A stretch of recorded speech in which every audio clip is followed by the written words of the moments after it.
কথা না বাড়িয়ে যিনি আমার গেস্ট, শুরুতেই তার সঙ্গে আপনাদের পরিচয় করিয়ে দিই। জি, প্রথমে আপনার নামটা একটু বলতে হবে। আমার নাম মেহরুন্নেসা তানিয়া। মেহরুন্নেসা তানিয়া। আমার অনুষ্ঠানে যারা আসেন অতিথি তারা তাদের বয়স বলেন, তো সেক্ষেত্রে আপনার তো বলতে কোনো আপত্তি নেই? না, আপত্তি নেই। বয়স কত আপনার? আমার বয়স হচ্ছে এখন 31 রানিং। 31 রানিং। সো তানিয়া, আমরা এই অনুষ্ঠানটা যখন নির্মাণ করছি এই সময়ে আমাদের জীবন গল্প বলার ধরনটা একটু পরিবর্তন হয়ে গেছে। আমরা শুধুমাত্র রেডিও কেন্দ্রিক করি না, এটা আমরা অডিও ভিজুয়াল যে ব্যাপারটা থাকে, রাইট, আমরা সোশ্যাল মিডিয়াতেও এই কন্টেন্টগুলো নিয়ে এখন কাজ করছি। সো আপনার এই অনুষ্ঠানটা লক্ষ লক্ষ মানুষ দেখবে এবং সোশ্যাল মিডিয়াতেও অনেক অনেক মানুষ দেখার সুযোগ আছে। তো এরকম একটা অনুষ্ঠানে আপনি জেনে শুনে কেন আসলেন? আসলে আমি আমার জীবন গল্প যেটা শেয়ার করতে চাচ্ছি সবার সাথে, আমার কাছে যেটা মনে হয়েছে যে আমি যে পরিবার থেকে বিলং করি, আমার ছোটবেলা যেভাবে কেটেছে এবং স্টেপ বাই স্টেপ প্রতিটা ইয়ারে আমি যে চেঞ্জেস দেখতে পেরেছি আমার পার্সোনাল এবং প্রফেশনাল লাইফে, এই জিনিসটা একজন স্পেশালি আমি মেয়েদের কথা বলবো যে তার জন্য একটা ইন্সপিরেশন হয়ে থাকতে পারে। সো সেই জায়গা থেকে আপনি আপনারটা শেয়ার করতে এসেছেন। সো আমরা স্টার্ট করতে পারি একেবারে ছোটবেলা থেকে, যেখান থেকে আপনার বলার আছে প্লিজ। কোন জেলায় জন্মগ্রহণ করেছেন? আমি হচ্ছে বেসিক্যালি ঢাকার মেয়ে। আমার দেশের বাড়ি হচ্ছে কেরানীগঞ্জ, বাহারবিটি। ওকে, শুরু করুন প্লিজ। আমার ছোটবেলা কেটেছে, আমরা হচ্ছে যৌথ পরিবার থেকে বড় হয়েছি শ্যামবাজার, পুরান ঢাকা। এবং আমার স্কুল ছিল হচ্ছে Saint Francis Xavier's girls high school, যেটা হচ্ছে লক্ষ্মীবাজারে অবস্থিত। আমরা 4 বোন, আমাদের কোনো ভাই নেই। আমি হচ্ছে মেঝো। আমার বড় বোনের বিয়ে হয়ে গেছে অলমোস্ট 10 বছর, 2টা বাচ্চা আছে। তো আমার আব্বুরা হচ্ছে মানে সবাই খুব অবাক হয় যে আমার আব্বুরা খুব ফ্যামিলি আর কি খুব বড়। আমার আব্বুরা 10 ভাই 1 বোন। আমার আব্বু হচ্ছে মেঝো, আমিও মেঝো সন্তান। তো ছোটবেলার আপনার সবকিছুই খুব সুন্দর গোছানো ছিল, মানে একসাথে বেড়ে ওঠা, কাজিনদের সাথে খেলাধুলা করা। পুরান ঢাকাতে কি এটা? পুরান ঢাকা। ওকে। তো ওখানে তো প্রচুর মানে উৎসব জারি হোক না কেন সবকিছুতে একটা আমেজ লেগেই থাকে। পৌষ সংক্রান্তিও আমরা খুব ভালো মতো পালন করি। সো ছোটবেলা পর্যন্ত সবকিছুই ঠিক ছিল, স্কুল পর্যন্তও ঠিক ছিল। যখন আমি ইন্টারমিডিয়েটে পড়ি, আমার বাবা হচ্ছে, আমি একটু বলিনি, আমার বাবা হচ্ছে পেশাগতভাবে হচ্ছে ব্যবসায়ী। এবং আমার যে বাকি চাচারা আছে আমাদের ফ্যামিলিতে টোটাল 4 জন ডাক্তার। একজন আছে হচ্ছে আপনার এনবিআর এর এখন ফার্স্ট সেক্রেটারি হিসেবে আমার চাচা। আর হচ্ছে আমার বাকি চাচারা হচ্ছে বিজনেস করে। তো আমার বাবা নটরডেম কলেজ থেকে আপনার ইন্টারমিডিয়েট পাশ করেছেন এবং তখন থেকে উনি ব্যবসার সাথে জড়িত। আচ্ছা। আমাদের বেসিক্যালি ব্যবসাটা ছিল হচ্ছে আপনার ইম্পোর্ট এক্সপোর্ট, যেটা কাঁচামাল শ্যামবাজারে, যেটা আদা, রসুন, পেঁয়াজ এই ধরনের। তো আমাদের নিজস্ব আড়ত ছিল। ওকে। তো যেগুলো আপনার সব ছোটবেলার মেমরি? সব ছোটবেলার মেমরি। ওকে। তখন পর্যন্ত মানে একদম স্পেসিফিক ভাবে যদি বলি যে ফিনান্সিয়ালি নিড বা অভাব জিনিসটা কি, এটা আমি কখনো বা আমার বড় বোনও কখনো আপনার ইন্টারমিডিয়েট পর্যন্ত আমরা ফেস করিনি বা ফিল করিনি। যেহেতু আবু আগে থেকেই পূর্ব ব্যবসায়ী ছিল, আমার চাচাদের মধ্যে যদি আমরা যেটা মনে করি ভালো থাকা, মানে সমাজে একটা ভালো থাকা, যেটা বলতে বুঝি যে নিজের একটা বাড়ি থাকবে, একটা গাড়ি থাকবে, এটাকে মোটামুটি সাধারণ জ্ঞানে আর কি আমরা ভালো থাকা বুঝি। তো সেটা আমাদের সবার আগেই হয়ে যায়। আমার বাকি চাচাদের মধ্যে আমার আব্বুই হচ্ছে সবার আগে আপনার গাড়ি কেনে। হ্যাঁ। এবং তখন দেখা গেছে যে আমাদের যে স্কুলের যাতায়াত সবকিছুর জন্য আমাদের সাথে একজন বডিগার্ড ঠিক বলবো না, একজন কেয়ারটেকার থাকতো। কারণ যেহেতু পুরান ঢাকা অনেক হিজিবিজি এলাকা এবং আমাদের যে ফ্যামিলিতে আসলে আমরা বিলং করি ওইখানে তখন পর্যন্ত আমরা অত, এখনো বলবো যে আমরা অত বেশি এক্সট্রোভার্ট না। মানে আপনি প্রতিবেশীর বাসায় যাচ্ছি বা সকালে বের হচ্ছি, রাতে আসছি, কোথায় গেল কোনো খোঁজ খবর নাই। সবসময় আমাদের একজন গার্জিয়ান মানে সাথে সবসময় থাকতো। যাওয়ার ক্ষেত্রে কোনো বাইন্ডিংস নেই, বাট সবসময় থাকতো। তো তখন থেকে দেখা গেছে যে আমরা দেশের বাইরে কখনো যাওয়া হয়নি। আব্বু যেহেতু ব্যবসায়ী ছিল খুবই ব্যস্ত থাকতো, বাট আমরা অলমোস্ট দেখা গেছে যে আমি ইন্টারমিডিয়েট পর্যন্ত অলরেডি 5-6 বার কক্সবাজার ঘুরতে চলে গেলাম, সিলেটে চলে গেলাম চাচাদের সাথে। তো এই ধরনের মেমোরিগুলো ছিল। আর আমাদের টিফিন কস্ট যেমন যদি বলি, আমারটা আমি আপনার স্কুলে যখন যাই, আমার যে ক্লোজ ফ্রেন্ড সার্কেল ছিল 5-6 জন, এদেরকে নিয়ে আমি কখনো একা খেতে পছন্দ করতাম না। তো পকেট মানি যেহেতু আব্বু দিত, তো তখন আব্বুর কাছে চেয়েই নিতাম যে আজকে আমরা এটা খাবো এটা খাবো। প্রতিদিনই দেখা গেছে যে আমরা টিফিন পিরিয়ডে তো টিফিন খাচ্ছি, দেন ছুটির পরেও আবার একটা আড্ডা হতো। তো এই নিয়ে মানে সবসময় হচ্ছে একটু দ্বিধাদ্বন্দ্বে থাকতো যে কি ব্যাপার, ছুটি হয়ে গেছে, তুমি এখনো বাসা থেকে স্কুল থেকে ফিরছো না?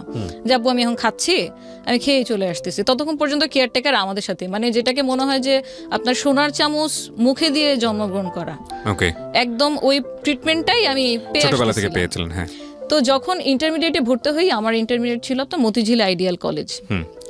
আমরা তখন আমাদের একটা নোয়া গাড়ি ছিল আর একটা পাজেরো ছিল, নোয়া এবং পাজেরো দুটা গাড়ি ছিল। তা আব্বু অ্যাজ ইউজুয়াল আগের মতোই ব্যস্ত। আমাদের যেহেতু ছোটবেলাটা থেকেই আমরা দেখেছি আব্বুকে একজন প্রতিষ্ঠিত ব্যবসায়ী হিসেবে, সো ওই বয়সে আসলে আব্বু কি ব্যবসা করছে, কার কার সাথে করছে, তার পার্টনার কয়জন, তার কত টাকা ঋণ আছে, বা তার কি কত টাকা সাকসেস আছে, তার ব্যাংক ব্যালেন্স কত, অ্যাসেট কি কি, এগুলো কিন্তু আমরা আসলে বুঝতে পারিনি, ইভেন কখনো জানতেও পারিনি। কারণ আব্বু যেহেতু খুব অল্প বয়স থেকে এন্টারপ্রেনার হয়ে গিয়েছিল, উনি বেসিক্যালি মেন ডিসিশনগুলো উনি একা একাই নিত। আর আমার আম্মুর কথা যদি বলি, আম্মু একান্তই পর্দানশীল এবং হচ্ছে আপনার ধার্মিক ছিল। সো আম্মুর সাথে আব্বু এই ধরনের ব্যবসায়িক আলাপচারিতা খুব একটা বেশি শেয়ার করতো না। আব্বুকে প্রায় দেখতাম যে হচ্ছে রাতে ঘুমাচ্ছে না, তো আমরা খুব মানে জিজ্ঞেস করতাম, জানার চেষ্টা করতাম, ঘুমের ট্যাবলেট নিচ্ছে, সবকিছু খাচ্ছে। আব্বুর আবার হার্টেরও প্রবলেম ছিল। মানে এরকম কখনো দেখেননি? এরকম কখনো দেখিনি, কারণ সবসময় ব্যস্ততার মধ্যেই কেটেছে। তো উনি যেহেতু মানে আমাদের সাথে কিছু শেয়ার করতো না, আমরা তখন বয়সে অনেক ছোট, মাত্র মানে মেট্রিক পরীক্ষা দিয়ে ইন্টারে ঢুকেছি, আমাদের সাথে তেমন কিছু শেয়ার করতো না। হয়তো এই সেন্স থেকেও করতো না যে ও তো মেয়ে মানুষ, ও তো আমার ছেলে না, হয়তো ছেলে হলে শেয়ার করতো, এরকম হতে পারে। তো অনেকদিন মানে এরকম জিজ্ঞাসাবাদের পর যখন ডাইনিং টেবিলে খেতে বসি, একদিন ফোনে কথা বলছে, তখন কনভারসেশন এই পাশ থেকে আমি যতটুকু শুনে বুঝলাম যে কোনো একটা কারণে উনি কাউকে একটা চেক দিয়েছে অন্য কারো গ্যারান্টার হয়ে, এবং সেই চেকটার টাকা অ্যাকচুয়ালি যার দেওয়ার কথা ছিল সে দিতে পারেনি। তখন আপনি ইন্টারে পড়েন? তখন আমি ইন্টারে পড়ি। আপনার বড় বোনের কি বিয়ে হয়ে গেছে? আমার বড় বোনের বিয়ে হয়নি। তখনও বিয়ে হয়নি? আচ্ছা, ওকে। তো আব্বুর যখন দেখলাম যে এই পাশ থেকে যখন শুনলাম যে এরকম কাউকে একটা চেক দিয়েছে, সেই চেকের এগেনস্টে এখন সে থ্রেট দিচ্ছে যে আপনি যদি টাকা গ্যারান্টার হয়েছেন, আপনি যদি না দেন তাহলে এটা তো আমরা কেস করে দিব। তো খুব বড় অ্যামাউন্টের, কোটি টাকার উপরে একটা চেক ছিল।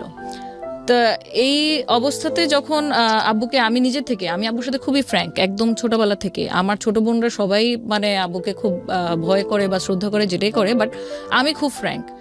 আমি সবসময় ওনার কোনো সমস্যা হচ্ছে কিনা বা আমার কোনো ডিমান্ড আছে কিনা এগুলো সবসময় সরাসরি বলতে পছন্দ করতাম। তো আব্বুকে যখন আমি সরাসরি জিজ্ঞেস করলাম যে হচ্ছে কোনো সমস্যা কিনা, তুমি কিসের চেকের ব্যাপারে কথা বলছিলাম, তো তখন বললো যে না কিছু না, এই একটু প্রবলেম হয়েছে আর কি। তো উনি এড়িয়ে যাওয়ার চেষ্টা করলো। তখন আমি বললাম না, তোমাকে আমি বেশ কিছুদিন ধরে দেখতেছি তুমি ঘুমাচ্ছ না, কেউ কি তোমাকে ফোনে কোনো থ্রেট করতেছে? বলে বলো, সলিউশন তো আছে। মানে বোনদের মধ্যে আপনি সবচেয়ে বেশি ফ্রি ছিলেন, মানে এই ধরনের কোশ্চেন তো বড় বোনের করার কথা। বড় বোনের করার কথা, এক্স্যাক্টলি, কিন্তু আমি আব্বুর সাথে বেশি ফ্র্যাঙ্কলি ছিলাম সব ব্যাপারে। তো আব্বু তখন বললো যে, তখন আমার সাথে শেয়ার করলো ঘটনা যে এরকম আমি তো একজনের উপকার করতে গিয়ে এখন আমি ফেসে গেছি। তো এখন দেখা যাচ্ছে যে ও টাকা তার দিচ্ছে না, এখন তারা আমাকে থ্রেট করছে যে হচ্ছে যদি না করি তাহলে চেকের মামলা হয়ে যাবে। এর মধ্যে একটা ছোট করে বলে রাখি, আমাদের মানে বিজনেস পারপাসে আব্বু ব্যাংক থেকে লোন নিয়েছিল বেশ কিছু অ্যামাউন্টের। তো ব্যাংক থেকে লোন নেওয়ার পরে সেই লোন এরকম বাড়তে বাড়তে বছরে বছরে বাড়তে বাড়তে প্রায় আপনার 24 কোটি টাকার কাছাকাছি চলে গিয়েছিল। ও, এটা আপনারা কেউ জানতেন না? আমরা জানতাম না, মাই গডনেস। কারণ এটা তো আমি যখন ছোট, আরো ছোট, তখন থেকে হচ্ছে। আচ্ছা, তখন থেকে হচ্ছে? হ্যাঁ, তখন থেকে অলরেডি হচ্ছে। মানে আমি ইন্টারের পরেই আমার মেন হচ্ছে আপনার মানে ক্রাইসিসটা শুরু হয়, সবকিছু আস্তে আস্তে খোলাসা হতে থাকে। ওই পর্যন্ত আমরা কিছুই জানতাম না। ওকে। তো আব্বু তখন বললো যে না, এরকম কিছু প্রবলেম হয়, সমস্যা নেই, আমি কথা বলে এটাকে আমি সর্ট আউট করে নিব। একদিন 2 দিন আবার গেল, 3 দিনের দিন আবার যখন দেখলাম এখনো তাকে ফোনে মানে কন্টিনিউ কিছু লোক মানে হয়তো হুমকি ধামকি দিচ্ছে, তখন আমি বললাম ব্যাপারটা আমি আবার আমার দাদার সাথে চাচাদের সাথে শেয়ার করার জন্য আব্বুরে বললাম যে আচ্ছা ঘটনাটা কি আমাকে বলো, আমরা কোন একটা সর্ট আউট তো করবো। এখন এখানে যদি তোমারও কোনো ফল্ট থেকে থাকে বা যারই ফল্ট, এটা একটা সর্ট আউট করতে হবে। এভাবে ঝগড়াঝাটি করে তো আসলে ঝামেলা বাড়বে, ঝামেলা কমবে না। তো ওইখান থেকে দেখা গেলো যে হ্যাঁ, আবু বললো যে অমুকের কাছ থেকে আমি চেকটা আমি দিয়েছিলাম, কিন্তু এখন তো ওই উল্টা আমাকে থ্রেট দিচ্ছে। তো এই জিনিসটা যখন আমি চাচাদের সাথে শেয়ার করি, তখন আমি শেয়ার করতে গিয়ে দেখলাম যে হচ্ছে মানে আমার মাথায় আকাশ ভেঙে পড়ার মতো। এই জন্য আমি শেয়ার করতে গিয়েছিলাম ধরেন 5% একটা প্রবলেমের কথা, কিন্তু গিয়ে জানতে পারি অলমোস্ট 80% একটা প্রবলেম নিয়ে আমরা অলরেডি চলছি, মুভ করছি। মানে বিষয়টা হচ্ছে এরকম যে আমার শরীরের কোনো একটা জায়গায় ছোট্ট একটা কিছু হয়েছে বলে আমি ডাক্তারের কাছে গিয়েছি, কিন্তু গিয়ে দেখি যে ক্যান্সার হয়ে বসে আছে। সঠিক। হ্যাঁ। এবং যখন মানে দেখলাম যে আব্বু এত কিছু শুরু থেকে আমাদের কাছে মানে হাইডের পর হাইড করে আসতেছে, আমরা জানি না। আমাদের যে বাসাটা ছিল, নিজেদের বাড়ি ছিল যেটা শ্যামবাজারে 9 তলা বিল্ডিং ছিল, আব্বু পাকিস্তান থেকে মার্বেল পাথর ইম্পোর্ট করে ওই বাসাটা বানায়। My goodness. ওটার নিচেই আমাদের আড়ত ছিল। সেই বাসাটার এগেনস্টে অলরেডি আপনার মানে নিলামের নোটিশ চলে আসছে পত্রিকাতে, লোনের এগেনস্টে, যে যদি লোনটা শোধ না করেন টাইমলি। অলরেডি তো চেকের ব্যাপারটা ছিল একটা মাইনর জিনিস, বাট এটা যখন জানতে পারি যে পত্রিকাতে চলে আসছে নিলাম হবে, এটা তো মানে সেই লেভেলের একটা বদনাম। বিশেষ করে আমাদের মতো ফ্যামিলি, আমরা তো ওখানে আমাদের ব্যবসা, আমার দাদা 1964 থেকে ব্যবসা করে, সো ওখানে আমরা খুবই রিনোন। তো যখন এটা জানলাম, আমার জাস্ট এটাই মনে হচ্ছিল যে তাহলে আমাদেরকে কেন বলা হয় নাই, আমরা তো অ্যাটলিস্ট হয়তো কিছু করতে পারতাম না, বাট একটা সাজেশন মেয়ে হিসেবে যতটুকু গাইডলাইন দেওয়ার কথা ততটুকু তো দিতে পারতাম, যতটুকুই নলেজে ছিল। তো এটা জানার পর তো তখন আব্বুকে গিয়ে আবার যখন বাসা ব্যাক করে আব্বুকে বললাম, আব্বু এই ঘটনা, তাহলে আমাদেরকে কিছু বলো নাই কেন? বলে তোরা টেনশন করবি এই জন্য বলিনি।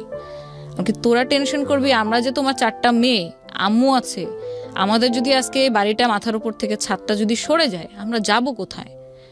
তাহলে ফিউচার প্ল্যান কি? তোমার তো একটা ব্যাকআপ তো থাকবে, তুমি এত বছর ধরে বিজনেস করতেছো, তো সেখানে তো মানে কোনো একটা অ্যারেঞ্জমেন্ট তো থাকবে, হয়তো এফডিআর থাকবে, না তো অন্য কোথাও জায়গা কেনা থাকবে, কোনো ফ্ল্যাট কেনা থাকবে। আমাদের তাহলে সিকিউরিটি সিস্টেমটা কি ফিউচার? তার চেয়ে বড় কথা হচ্ছে তুমি কিভাবে এত টাকা মানে লস হলো তোমার, বা এত লোনটা কি কিসের জন্য হলো? এটার অ্যানসার কি দিয়েছিল সে? এটার অ্যানসার বলতে আব্বু যেহেতু অল্প বয়স থেকে ব্যবসা করছে, তো যখন দেখছে যে একটা বিজনেস করে ভালোই প্রফিট হচ্ছে, তখন একই সাথে আরো 3টা বিজনেস করে ফেলছে, এবং সবগুলোতে মোটামুটি ধরা গেছে। সবগুলোতে মোটামুটি যেমন প্রফিট করেছে।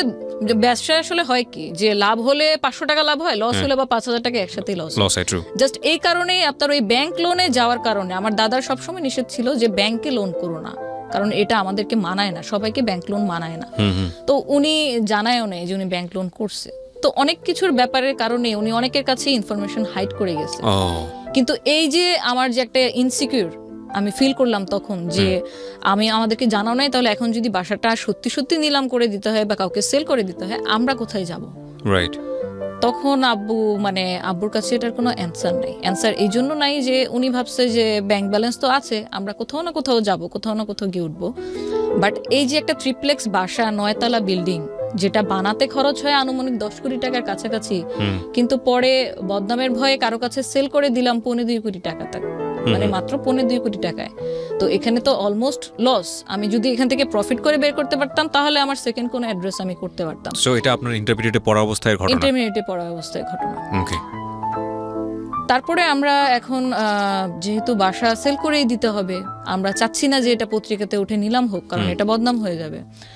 তখন গিয়ে আমরা আশ্রয় নিই আমাদের দাদি বাসায়, যেখানে আমরা বড় হয়েছি, যেখানে অলরেডি আমার চাচারাও থাকছিল। তো ওখানে অলমোস্ট আমরা 2 বছর থাকি। এটা কোথায়? শ্যামবাজারি। আচ্ছা, ওকে। আমরা যেখানটায় ছিলাম, তারপর যেহেতু আমাদের এখন আব্বু, আমরা যখন কোশ্চেন করলাম যে কোনো ফিক্সড ডিপোজিট বা হচ্ছে আমাদের নামে কোনো ফ্ল্যাট কেনা, জমি কেনা, এরকম কোনো কিছুই, কোনো প্ল্যানিং সে করেনি, শুধু বিজনেসই করে গিয়েছে। তো 2 বছর দাদি বাসায় থাকার পরে আমাদের পড়ালেখার পারপাসে, ততদিনে আমার ইন্টারমিডিয়েট শেষ, আমি ইন্টারমিডিয়েট ভর্তি হয়েছিলাম, 2 বছরের ইন্টারমিডিয়েট শেষ। তখন আমি অনার্সে ভর্তি হবো ঢাকা সিটি কলেজে। তো ডিস্টেন্সটা অনেক বেড়ে যায়, যে এখান থেকে আবার ধানমন্ডি এসে ক্লাস করতে হবে। আমার বড় ততদিনে কি হয়েছে, আপনার বাবার বিজনেস সম্পূর্ণ গুটিয়ে নিয়েছে? তখন বিজনেস যেটা ছিল আমাদের আড়তের, সেটা সম্পূর্ণ নেই, এবং উনি ট্রাই করছিল ওনার যেটা আপনার ফিক্সড টাকা আছে সেটা দিয়ে নতুন কোনো ব্যবসা দাঁড় করানোর, পার্টনারশিপে অন্য কারোর সাথে। এরকম কন্টিনিউ উনি ট্রাই করে যাচ্ছে, যেটাই ট্রাই করছে সেটা ফল হচ্ছে, যেটাই ট্রাই করছে সেটা ফল হচ্ছে। এটার মধ্যে মানে শুধুমাত্র যে লোনের কারণে আব্বু মানে ডুবে গেছে সেটা বলবো না, এখানে আপনার 50% দায়ভার ওরকম মানুষেরও আছে যারা হয়তো, আব্বু এরকম ছিল, আব্বুর নামই অনেকে দিয়ে দিয়েছিল যে আপনি তো হাতেম তাই, যেই হেল্প চেতে আসে আপনি তাকেই হেল্প করেন। আচ্ছা আচ্ছা। আপনি কোনো প্রমাণ ঘেটে দেখেন না যে আসলেই কি সে নিডি কিনা। আচ্ছা, কেউ একজন এসে কান্না করলো আপনার সামনে, আপনি দুহাত ভরে ড্রয়ার খুলে যা আছে আপনি দিয়ে দিলেন। তো এই যে আব্বুর অনেস্টির একটা মিসইউজ, এটা কিন্তু উনি আমাদেরকে না জানায় অনবরত করে গেছে। নয়তো একটা মানুষ এত বছর ব্যবসা করছে, এতগুলো টাকা ওনার মানে ওইখান থেকে রেভিনিউ আসছে, তাহলে টাকাটা নিয়ে কেন কোনো ফিউচার প্ল্যানিং হয়নি? উনি কন্টিনিউ এই জিনিসগুলো করে গেছে, যে টাকা চাইছে আমার আজকে বাচ্চার অপারেশন করতে হবে, বা আমার ব্যবসা ডুবে গেছে, আমি একটা নতুন স্টার্ট আপ করবো, সেই ক্ষেত্রে আমাকে কি হেল্প করতে পারেন? এই মানে দান খয়রাতগুলো উনি কন্টিনিউ করে গেছে। এবং কারোর জন্য যদি আমি কোনো কিছু করি, যদি সেটা যদি লোন হিসেবে হয়, সেটার এগেনস্টে তো একটা দলিল বা একটা ডকুমেন্ট কিছু একটা তো আমার থাকবে, যেহেতু সেটা আমি ফিডব্যাক পাবো। আব্বুর কোনো লোনের এগেনস্টে যাদেরকে লোন দিয়েছে কোনো ডকুমেন্ট ছিল না। সো যখন তাদের অবস্থা ভালোর দিকে চলে যায়, তখন কিন্তু তারা আব্বুকে চিনে নাই। ওকে ওকে, তখন একদম মানে টোটালি অপোজিট হয়ে গেছে, কয়েন ঘুরে গেছে, তখন তারা আব্বুকে চেনে না। অলরেডি তো আব্বুর ব্যবসা ডাউন, এখন সে অনবরত স্ট্রাগল করছে কিভাবে, কারণ সংসার তো চালাতে হবে, তার 4টা মেয়ে। তখন আপনার বড় বোনের বিয়ে হয়নি? তখন আমার বড় বোনের বিয়ে হয়নি। আমি যখন সিটি কলেজে অনার্সে ভর্তি হই, তো অনার্সের সেকেন্ড ইয়ারে পড়াকালীন সময় আমার বড় বোনের বিয়ে হয়। তো আমাদের এখন, আমার তো আগে ছিল পুরান ঢাকায় স্কুল, আমি যাতায়াত করতাম আমার নিজস্ব গাড়িতে, কিন্তু এখন সিনারিওটা পুরোটা মানে একটা সিনেমার মতো আর কি চেঞ্জ হয়ে গিয়েছে। যে এখন আমরা থাকি পুরান ঢাকায়, বাট আমাকে ক্লাস করতে যেতে হচ্ছে সিটি কলেজে। আমার বোন তখন পড়তো আপনার স্ট্যামফোর্ডে, এনভায়রনমেন্টাল সায়েন্সে। তো যাতায়াত ব্যবস্থার জন্য আমাদের দাদি বাসায় যতগুলো গাড়ি ছিল, আসলে সব চাচারাই যার যার পার্সোনাল গাড়ি ইউজ করতো। যে ডাক্তার সে তার গাড়ি নিয়ে বের হয়ে যাচ্ছে, যে ব্যবসায়ী সে তার গাড়ি নিয়ে বের হয়ে যাচ্ছে। তো এই কমিউনিকেশন গ্যাপটা কিভাবে ইরেজ করা যায়, সবকিছুই দেখা গেল যে একটা টানাপোড়ার মধ্যে চলে আসতেছে। তো যে মেয়ে আমি কোনোদিন মানে গাড়ি ছাড়া কোথাও মুভ করিনি, আমি তখন বাসে উঠি, পাবলিক বাস, মালঞ্চ বাসে করে আমি সূত্রপুর বাস স্ট্যান্ড থেকে আমি সিটি কলেজে আসা শুরু করি। কিন্তু বাসের টিকিট কিভাবে কাটতে হয়, কি বলতে হয়, বাসের হ্যান্ডেল কোনটা ধরে উঠবো, কোন সিটে বসতে হয়, বা আর কোনো ফর্মালিটিস আমি কখনো জীবনে কোনোদিন পাবলিক বাসে উঠিনি। বাসে ওঠার এক্সপিরিয়েন্স দুবারই হয়েছে, যেটা আমি মানে আমার স্কুল থেকে আমাদেরকে স্টাডি ট্যুরে পিকনিকে নিয়ে যেত তখন। সো আমি ওইখান থেকে যখন যাতায়াত শুরু করি, আমি গাড়ির ব্যবস্থা যখন সাপোর্টটা দাদি বাসার থেকে পাইনি বলবো না, পেয়েছি সময়ে অসময়ে, কারণ যেহেতু সবাই পার্সোনাল গাড়ি ইউজ করে, সবসময় ওরকম হতো না। তো আমার ক্লাস থাকতো ধরেন সকাল 8:45 মধ্যে, 7:30 মধ্যে ক্লাস শুরু হয়ে যাবে এবং 1টার মধ্যে ক্লাস শেষ। বাট সেই আমাকে উঠতে হতো ভোর 6টায়, আমি বাস কাউন্টারে গিয়ে তারপর হচ্ছে বাসের টিকিট কেটে আমি 7:45 মধ্যে ক্লাসে উপস্থিত। এবং আমাদের সিটি কলেজের রুলসটা এত স্ট্রিক্ট ছিল যে 85% যদি আমার প্রেজেন্ট না থাকে, সেক্ষেত্রে আমাকে পরীক্ষাতে অ্যালাউ করা হবে না। এবং ছুটির পরে আমি আবার আমার ভাড়া বাঁচানোর জন্য, কারণ তখন অলরেডি কিন্তু আমি ফেস করতেছি, আমি যে আগে আব্বুর কাছ থেকে পকেট থেকে 200 টাকা 300 টাকা নিয়ে গিয়ে ফ্রেন্ডদের নিয়ে টিফিন করতাম, আমি এখন আমার টিফিনের খরচ বাঁচানোর জন্য আমি আসার সময়, ব্যাক আসার সময় দেখা গেছে যে আমি আর বাস ইউজ করছি না, কারণ আমার 8 নম্বর চাচি তখন পপুলার মেডিকেলে। তো আমি স্টার কাবাব যেটা আছে ধানমন্ডিতে সিটি কলেজের পাশেই, ক্লাস শেষে 1টা থেকে বিকেল 5টা পর্যন্ত স্টার কাবাব বেকারিতে আমি ওয়েট করতাম। তো ওয়েট করতে করতে দেখা গেছে যে মানে এতক্ষণ তো আসলে একা একা বসে থাকা যায় না, গেলাম কিছু খেলাম, কিন্তু কতক্ষণ আর এভাবে বসে থাকবো, ব্যাগ নিয়ে কখনো কখনো ঘুমিয়েও যেতাম। এই জিনিসটা আমার সাথে রিপিটেশন চলতে থাকে অলমোস্ট 5 বছর অনার্স চলাকালীন সময়। তো তখন দেখা গেছে প্রতিদিনে যদি আমার 30 টাকা বা 40 টাকা করেও আমার টিকিটের খরচটা আমি বাঁচাই, সেটা আমি পরবর্তীতে আমি আরেকদিন টিফিন করতে পারছি। বা আমার যে টিউশন গুলো আছে, আমি অ্যাকাউন্টিং টিউশন পড়তাম, আমার ফাইন্যান্স পড়তে হইতো, ওই টিউশন ফি গুলো আমার দেখা গেছে যে ওখান থেকে ম্যানেজ হতো। কারণ তখন পর্যন্ত আব্বু মানে ওই যে বলে না, মানুষ যদি আপনার নিচু থেকে উপরে ওঠে তাহলে যে স্ট্রাগলটা করতে হয় সেটা একমুখী, কিন্তু যখন মানুষ একবার উঠলো আবার পড়ে গেল এবং তখন তাকে মানিয়ে চলার যে একটা ব্যাপার, ভয়ঙ্কর, এইটা আসলে মানে ভাষায় বলা যাবে না, এক্সপ্লেইন করার মতো না, এটা ভয়ঙ্কর থেকেও ভয়ঙ্করতম জিনিস। কারণ আমি যেখানে আগে টিফিন কিনতে যেতাম, যে আমি যা পছন্দ হতো, যেটা খেতে মন চেত আমি কিনতাম, এখন আমার টিফিন কিনতে গেলে আমার হিসাব করতে হচ্ছে আমার কাছে কত টাকা আছে, এবং আজকে যদি আমি এটা কিনি, It's true, absolutely it's true, cause আমি বুঝতে পারছি আপনার ফিলিংসটা কী হতে পারে। এই জন্যই আমাদেরকে সবসময় একটা কথা মনে রাখা দরকার, সেটা হলো যে আমরা যে সিচুয়েশনেই বিলং করি না কেন, এটা যে কোনো মুহূর্তেই এটা এদিক ওদিক হয়ে যেতে পারে। বাট এই স্টোরি থেকে দুর্দান্ত একটা লেসন আছে, আপনারা শেষ পর্যন্ত কন্টিনিউ করেন। এই লেসনের জায়গাটা আমি আপনাদের খুব স্ট্রংলি বলতে পারি যে ডেফিনেটলি এখানে আছে, এবং শেষ পর্যন্ত আমরা শুনলে বুঝতে পারবো যে আসলে কত বড় শিক্ষণীয় একটা গল্প এটা। বলেন তারপর। তো এইভাবে মানে চলতে থাকে, পড়ালেখা চালাতে থাকে, কারণ আমি অলরেডি তখন লাইফে কি হতে পারে বা কতটুকু আমি ফেস করতে যাচ্ছি সেটা অলমোস্ট কিছু হলেও টের পাচ্ছিলাম।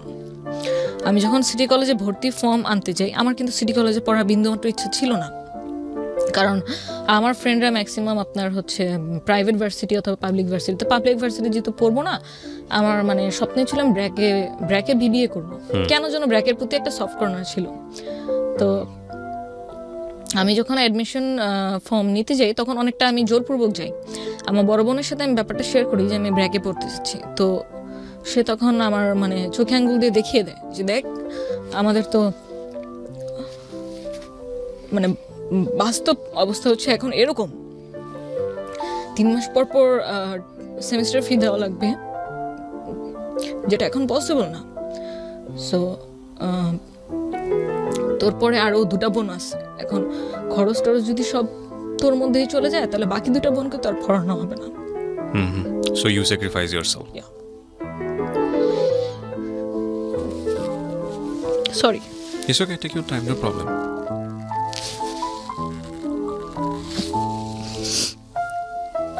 ভেরি লার্নিং স্টোরি প্রিয় দর্শক এবং শ্রোতা, শেষ পর্যন্ত শুনবেন আপনারা। একটা মেয়ে বাংলাদেশে কি পারে এবং একজন নারী বাংলাদেশে কি পারে সেটা শিখতে হলে, জানতে হলে এই গল্পটা আমাদের শেষ পর্যন্ত শোনা উচিত। তারপর কি হলো? তারপর আমি তো ভর্তি হলাম। অ্যাকাউন্টিং আমার ফেভারিট সাবজেক্ট ছিল ইন্টারে ভর্তি হলাম, যে ঠিক আছে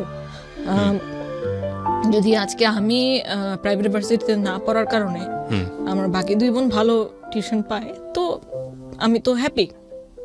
তো আমি ভর্তি হলাম, পড়ালেখার দিকে মনোযোগ দিলাম, কারণ যেহেতু আব্বুর অবস্থা এরকম, তখন পর্যন্ত উনি মানে ফিক্সড কোনো ইনকাম সোর্স বের করতে পারেনি। সেভিংস যা ছিল ওটাই ভেঙে এভরি সিঙ্গেল মোমেন্টসে আমরা চলতেছি।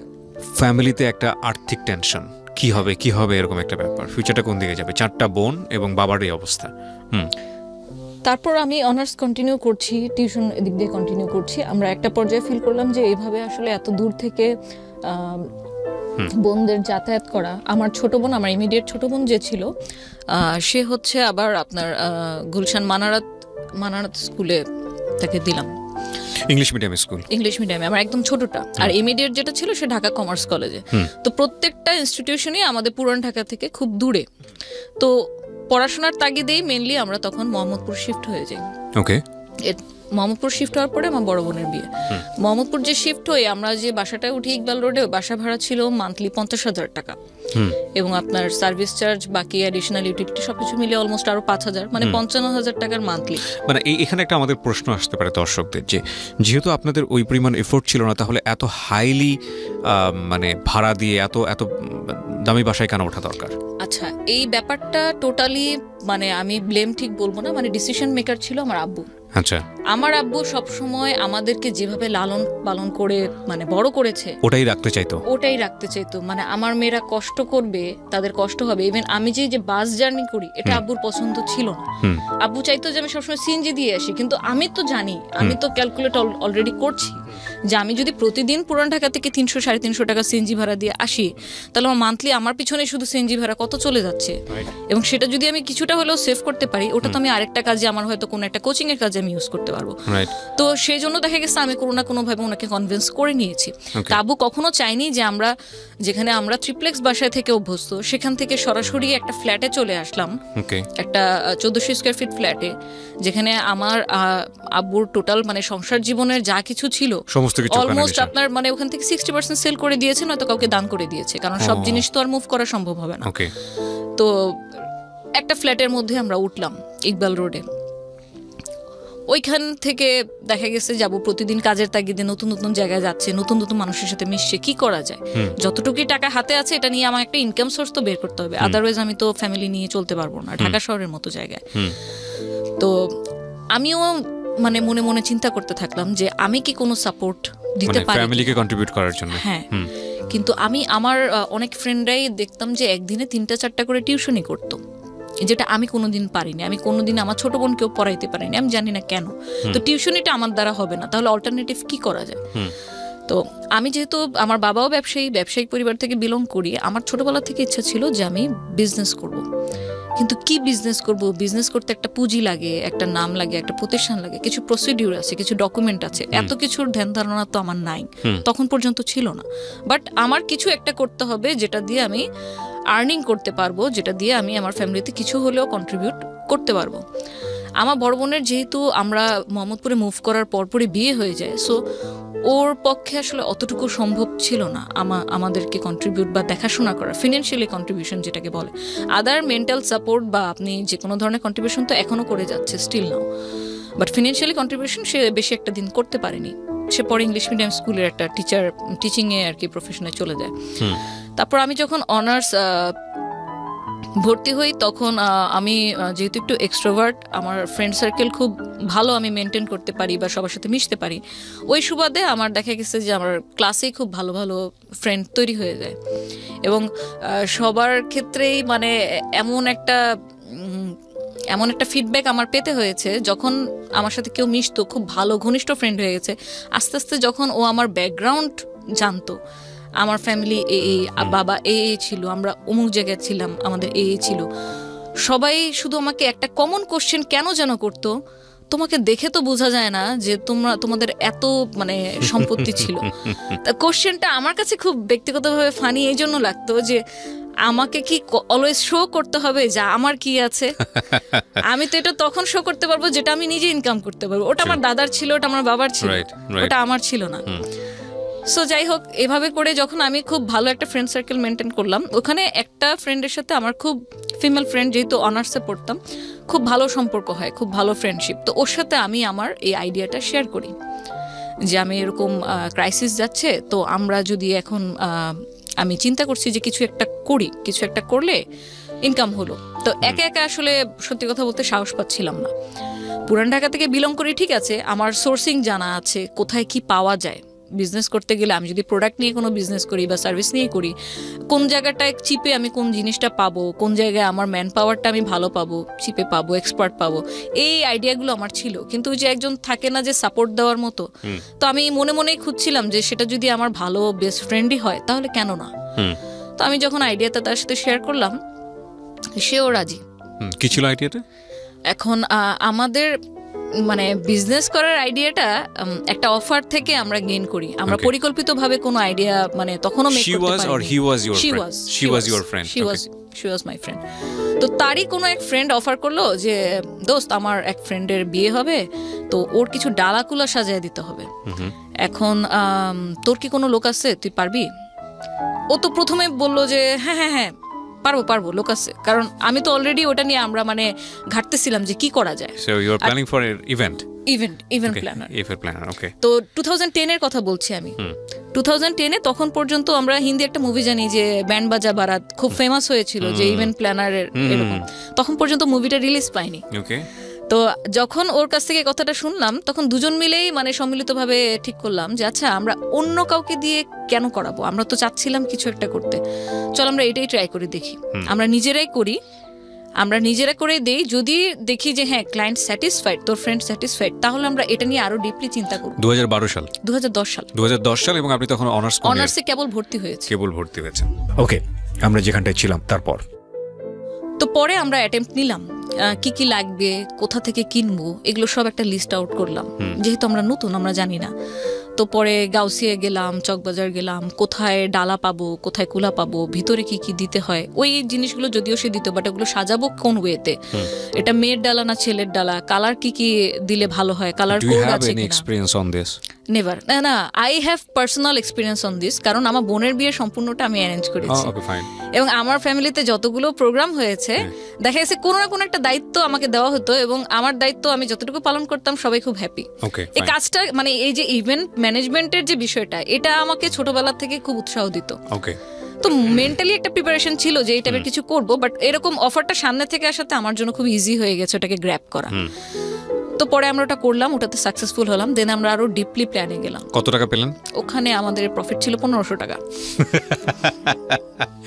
ওকে, আমরা কিছু ডালাকুলা 4-5টার মতো ডালাকুলা ওদেরকে সাজিয়ে দিই, মানে আমাদের প্রফিট ছিল 1500 টাকা। 1500 টাকা পেয়ে আমরা তখন মহা খুশি, কারণ এটা লাইফের আমার মানে ফার্স্ট ইনকাম। তো তখন প্ল্যান করি এটাকে নিয়ে আরো ডিপলি কি করা যায়।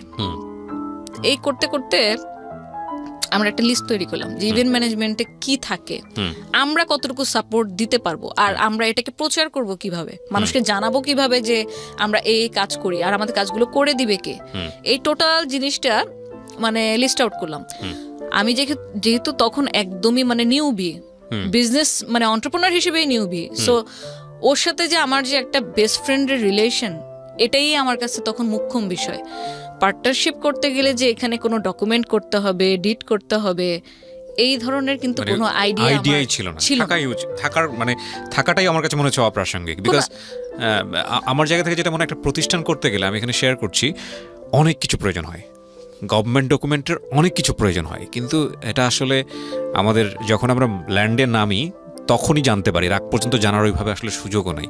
হ্যাঁ বলেন। তারপর সঠিক। তো পরে যেহেতু ওর সাথে আমার বিশ্বাসের সম্পর্ক, এর চেয়ে বেশি আমি আর কিছু বলতে পারবো না, মানে যেখানে একদম অটুট বিশ্বাস, সে বিশ্বাস নিয়ে আমরা আগাই। ওর সাথে আমি পার্টনারশিপ করি, আমরা 50-50% নিতাম। তো আমিও খুঁজে খুঁজে ওকে নিয়ে একদম প্রত্যেক জায়গায় ঘুরি যে আমাদের যদি ওয়েডিং এর কাজ আসে আমরা কোন কারিগর দিয়ে করাবো। তখন আমরা বিভিন্ন মার্কেটে যাই, মার্কেটে গিয়ে কারা কারা এই কাজগুলো করছে, কারা কোন রেটে দিচ্ছে। একই ডিজাইন আমরা দেখা গেছে যে ট্যাবলেটে নিয়ে বা মোবাইলে নিয়ে 10টা দোকানে দেখাচ্ছি, তো যে কারিগর রেটটা কম দিচ্ছে, তুলনামূলকভাবে তার কাজের মান ভালো, আমরা আবার বিভিন্ন ভেন্যুরে কি করতাম, সাপোজ যে ওনারই কোনো ইভেন্ট চলছে, উনি হয়তো অফার দিল, ম্যাডাম আপনি যদি আমার কাজ দেখতে চান আইসেন। তো গিয়ে আমরা তখন দেখলাম যে হ্যাঁ ওনার কাজটা মোটামুটি কোয়ালিটিফুল, এটা আমি আমার ক্লায়েন্টকে দিতে পারি।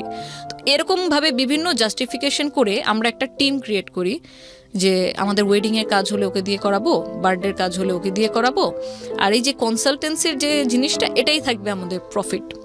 এবং এই পার্টটাতে দেখা গেছে যে টোটাল ক্লায়েন্টের সাথে যত ধরনের ডিলিংস, এই টোটালটাই আমার ফ্রেন্ড করছে। যে ক্লায়েন্টের সাথে যোগাযোগ করা, ফেসবুকে কেউ মেসেজ দিল তাকে রিপ্লাই দেওয়া। আমরা জাস্ট একটা ইনিশিয়াল ভাবে 22,000 টাকার একটা ইনভেস্টমেন্ট নিয়ে নামি। এবং তখন যেহেতু ডিজিটাল মার্কেটিংটা কি এই ব্যাপারে কোনো জ্ঞান ছিল না, শুধু জানতাম কি ব্যবসা মানে হয়তো ফেসবুকে একটা পেজ খুললেই হয়ে যায়।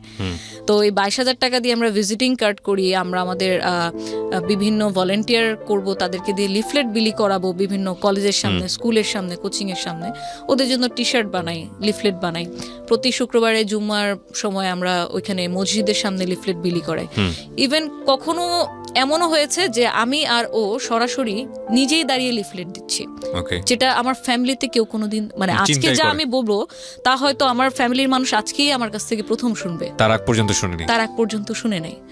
তো বসুন্ধরা সিটির মতো মার্কেট, বসুন্ধরা সিটির সামনে দাঁড়িয়ে আমি মানে নিজে দাঁড়িয়ে লিফলেট বিলি করেছি, কারণ তখন যদি আমার জায়গায় আমি আরেকটা ভলেন্টিয়ারকে নিয়োগ করি তাকে তো কিছু একটা টাকা আমাকে দিতে হবে। তো এভাবে করে মার্কেটিং যখন আমরা করি, আমরা লাকি ছিলাম যে আমরা আমাদের উদ্যোগটা নিয়ে ফেব্রুয়ারি মাসে, যখন অলমোস্ট বিয়ের একটা আমেজ চলে, প্রথম অবস্থাতে আমরা 2-3 জন ফ্রেন্ড সার্কেল থেকে আমরা কাজ পেয়ে যাই। তখন পর্যন্ত নাম দেওয়া হয়নি প্রতিষ্ঠানের নাম আমরা ভার্বালি একটা দিয়েছি, যেটা ফেসবুক পেজে ছিল, রোজ পেটাল ডেকোর,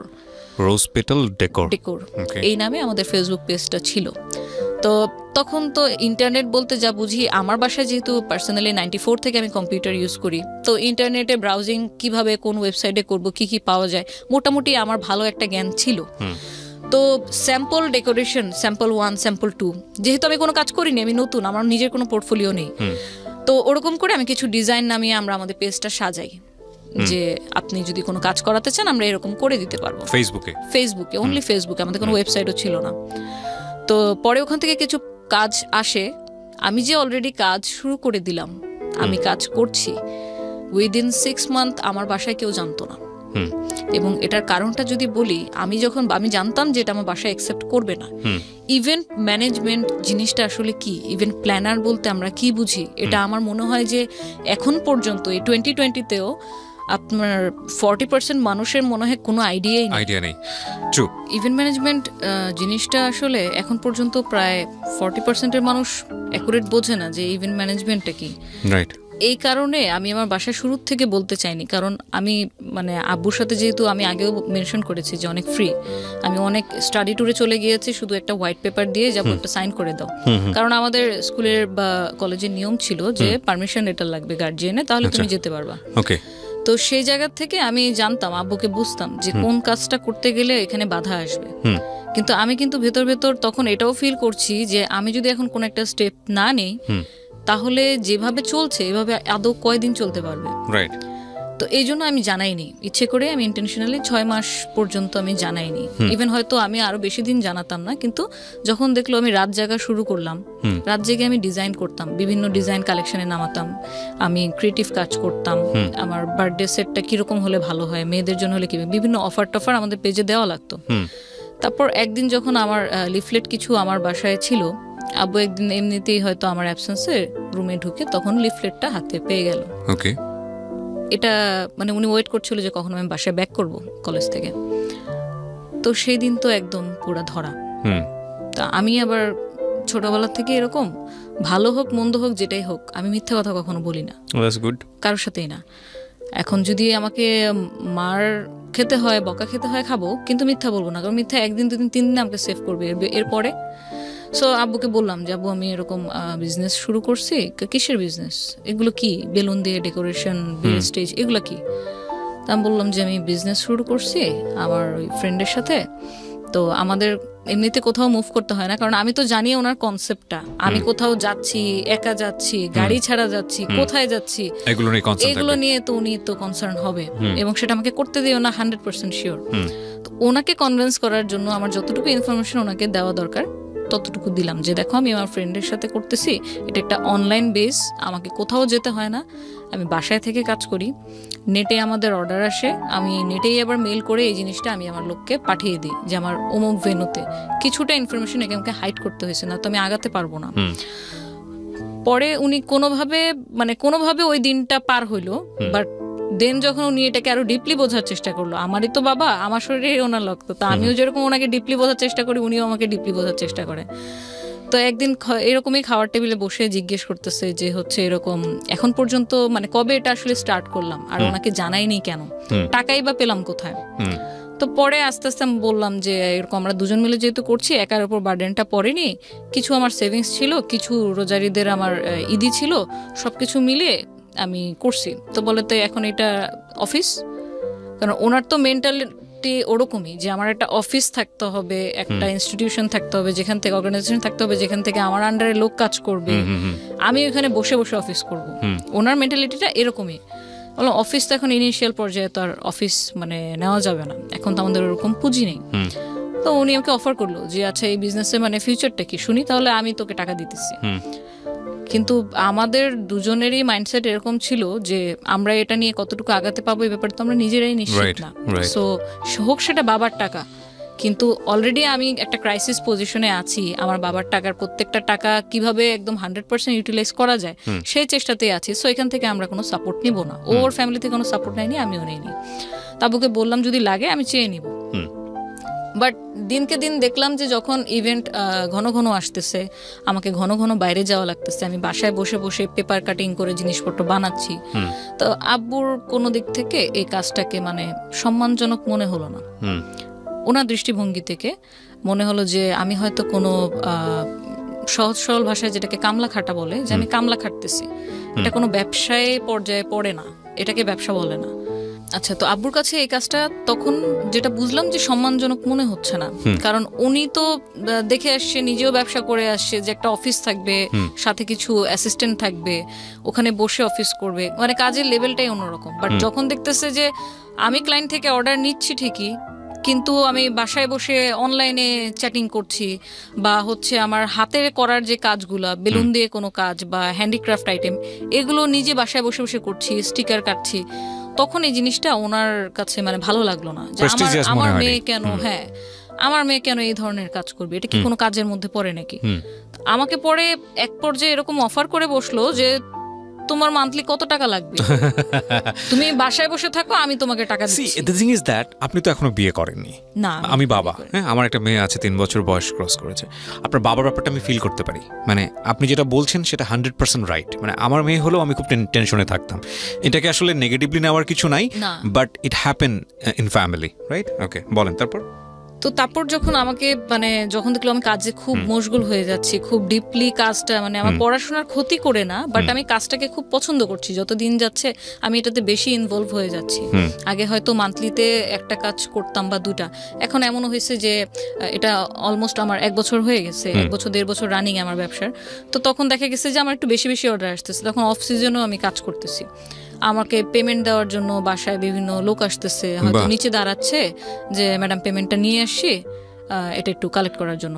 তো এই যে লোকজন আসতেছে, আব্বুর এটাও টেনশন হয় একজন বাবার দৃষ্টিকোণ থেকে, যে এই যে লোকটা আসলো তার ব্যাকগ্রাউন্ড কি, সে জাজ করতেছে যে হচ্ছে এখন তো মানে আজকে হয়তো সে তোর আন্ডারে আছে, হয়তো ওয়ার্কার বেসিসে আছে, দিনমজুর হিসেবে আছে, কিন্তু এটা কি অ্যাকচুয়ালি মানে ভালো কিনা লোকটার। মানে আমরা যখন কাউকে এমপ্লয়েড করি তখন তো তার সিভি নেই বা কিছু নেই, বাট আমার তো ওদেরকে আসলে হাজিরা বেসিসে কাজ করা। ওর ব্যাকগ্রাউন্ড সম্পর্কে সত্যি কথা বলতে একটা এনআইডি কার্ডও আমার ছিল না। সো আব্বুরও এই কনসার্ন থাকাটা মানে ঠিক ওনার জায়গা থেকে। তো যখন দেখলাম বেশি বেশি ইনভলভ হচ্ছি, তখন আমাকে একটা পর্যায়ে অফারই করে বসলো যে হচ্ছে দেখো তুমি এরকম প্রতিদিন বাইরে যাও, বিভিন্ন ভেন্যুতে যাও, এই যে ভেন্যুতে দাঁড়ায় থাকো, মানুষ আসে কোশ্চেন করে তোমাকে, এটা এরকম কেন হয়েছে, এটা ঠিক করে দেন, একটা পেইন নেওয়া, মানুষের কথা শোনা, আবার একদম লাস্ট পর্যন্ত থেকে তাদেরকে হ্যান্ড ওভার করে দেওয়া। কেউ কেউ অনেকে বিলও কম দিচ্ছিল তখন প্রথম যে ডিড হয়েছে সাপোজ কথার কথা যে 20,000 টাকা কোনো একটা কাজ, সেখান থেকে আমাকে দেখা গেছে যে 5,000 টাকা কেটে দিচ্ছে, 2,000 টাকা কেটে দিচ্ছে। তো এই জিনিসগুলা উনি তো ওনার জায়গা থেকে কিছু হলেও বুঝতে পারতেছিল, কারণ অ্যাকচুয়ালি আমি তো একদম মানে কাদামাটি থেকে গড়ে ওঠা মানুষ। সো তখন বলো যে তোমার মান্থলি কত টাকা হাত খরচ লাগবে বলো, আমি তোমাকে দিচ্ছি, কিন্তু তুমি এই কাজটা অ্যাটলিস্ট করো না, আমার মান সম্মানটা কিছু হইলেও রাখো। ওনার খুব মানে প্রেস্টিজে লাগলো যে আমি এই ধরনের কাজ কেন করছি। এই জায়গা থেকে মেন কনফ্লিক্টটা আব্বুর সাথে আমার শুরু হয়। আমি হচ্ছে যে না, আমি করব কাজ, কোনো কাজকে আসলে ছোট করে দেখা যাবে না। আমার দাদার সিম্পল একটা ব্যাকগ্রাউন্ড যদি বলি, উনি কিন্তু পাকিস্তান 1964 থেকে উনি বিজনেস করে, কিন্তু উনি কি এক লাফে শিল্পপতি হয়ে গেছে তা তো না। ওনার কিন্তু একটা স্ট্রাগল ছিল, সাইকেল চালিয়ে হাটে পান নিয়ে চলে যেত, পাকিস্তান বর্ডারে পান বিক্রি করত, গামছা বিছিয়ে কলা বিক্রি করত।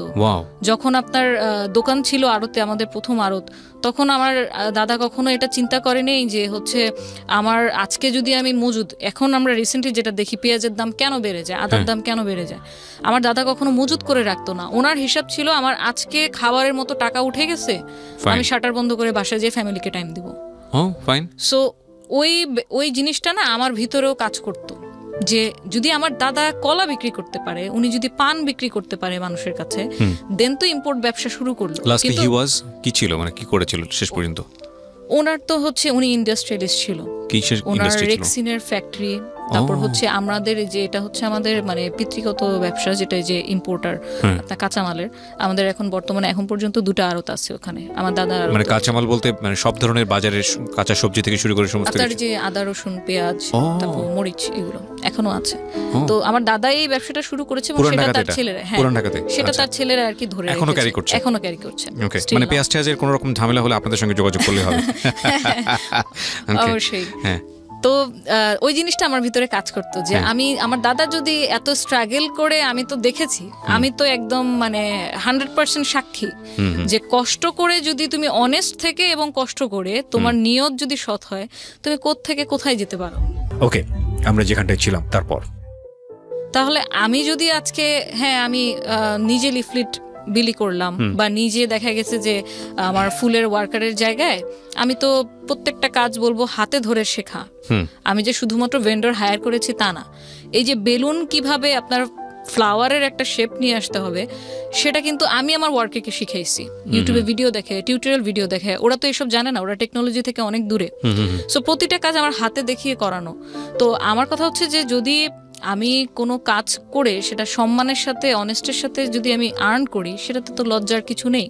এখন যদি একটা সিএনজি ওয়ালার কথা বলি, সে তো অ্যাটলিস্ট ভিক্ষা করছে না, সে কাজ করছে, কাজ করে কামাচ্ছে, তাকে তো হচ্ছে আমরা অসম্মানের চোখে দেখতে পারি না। আব্বুর সাথে যেটা দেখা গেছে, আব্বুর জায়গা থেকে দাঁড়িয়ে তার মেয়ে হিসেবে আমাকে যেটা বলছিল সেটা আমি নিতে পারছিলাম। তো এই জায়গা থেকে কিছু আপনার দ্বন্দ্ব রেগুলারই হচ্ছে। তারপর আমি ফটোগ্রাফি শুরু করি, ফটোগ্রাফিও করি, আমার ফটোগ্রাফি করার শখ ছিল। ওটা নিয়েও দেখা গেল যে না, মানুষের ছবি তোলা ঠিক হবে না, মানুষের ছবি তোলা ঠিক না, এটা অ্যাগ্রি করি। এবং অ্যাগ্রি করি বলেই আমি 2 বছর কন্টিনিউ করে তারপর আর ফটোগ্রাফি করিনি। তো দিন যত যেতে থাকে আমার দিক থেকে আপনার মানে স্কোপটা কমতে আসে। আমি এক সময় হতাশ হয়ে যাই যে আমি তো বাসায় তখন অলরেডি মান্থলি কিছু না কিছু দিচ্ছি, দেখা গেছে যে হচ্ছে আমার প্রতি মাসে বাজারটা হয়তো আমি করে ফেলতেছি। এবং মোহাম্মদপুরে যাওয়ার পর থেকে যেটা হয়েছে যে আমাদের ওই যে একটা কেয়ারটেকার থাকার যে একটা ছোটবেলা থেকে বেড়ে ওঠা, ওই কেয়ারটেকার জিনিসটা আর ছিল না। এখন নিজেদের কেয়ার নিজেদেরই করতে হবে। সো যেহেতু মোহাম্মদপুর থাকি, আমি বাজার, কাঁচা বাজার যেটাকে বলে, বাসার সদাই কেনা, এটা আমিই করতাম। আমাকে ছোটবেলা থেকে আমার চাচা চাচি, খালা খালু, মামা এরা বলতো যে এটা তো কুতুবের, আমার আব্বু আর কি, কুতুবের মেয়ে না, ও হচ্ছে কুতুবের ছেলে। কারণ ওই যে ছোটবেলা থেকে এই ধরনের কাজ আমি করি। তো বাজারে একদম টোটালি 2010 থেকে শুরু করি, এখন 2020 চলে, 10 বছর ধরে আমার বাসার বাজার আমিই করি এখন পর্যন্ত। তো তখনও কন্ট্রিবিউট করছি, হয়তো কিছু কন্ট্রিবিউট করতে পারতেছিলাম বলে আব্বু একদম টোটালি জিনিসটাকে মানে ডিসএগ্রি করতে পারেনি। আচ্ছা করতেছে করুক, কিন্তু আব্বুর ধারণা এবং সবার ধারণা, আমার বোনের ধারণাও এটা ছিল যে ইভেন্ট ম্যানেজমেন্ট জিনিসটা মানুষ ভালো চোখে দেখে না। তারা ইভেন্ট বলতে ভাবে যে হয়তো আমরা যেটা দেখি বিভিন্ন ফেয়ারে গেলে আপনার রিপ্রেজেন্টেটিভ থাকে, কিছু ফর্মাল ড্রেসে পরা, আইডি কার্ড ঝুলানো, কি লাগবে স্যার, কি সার্ভিস দিতে পারি, এই ধরনের।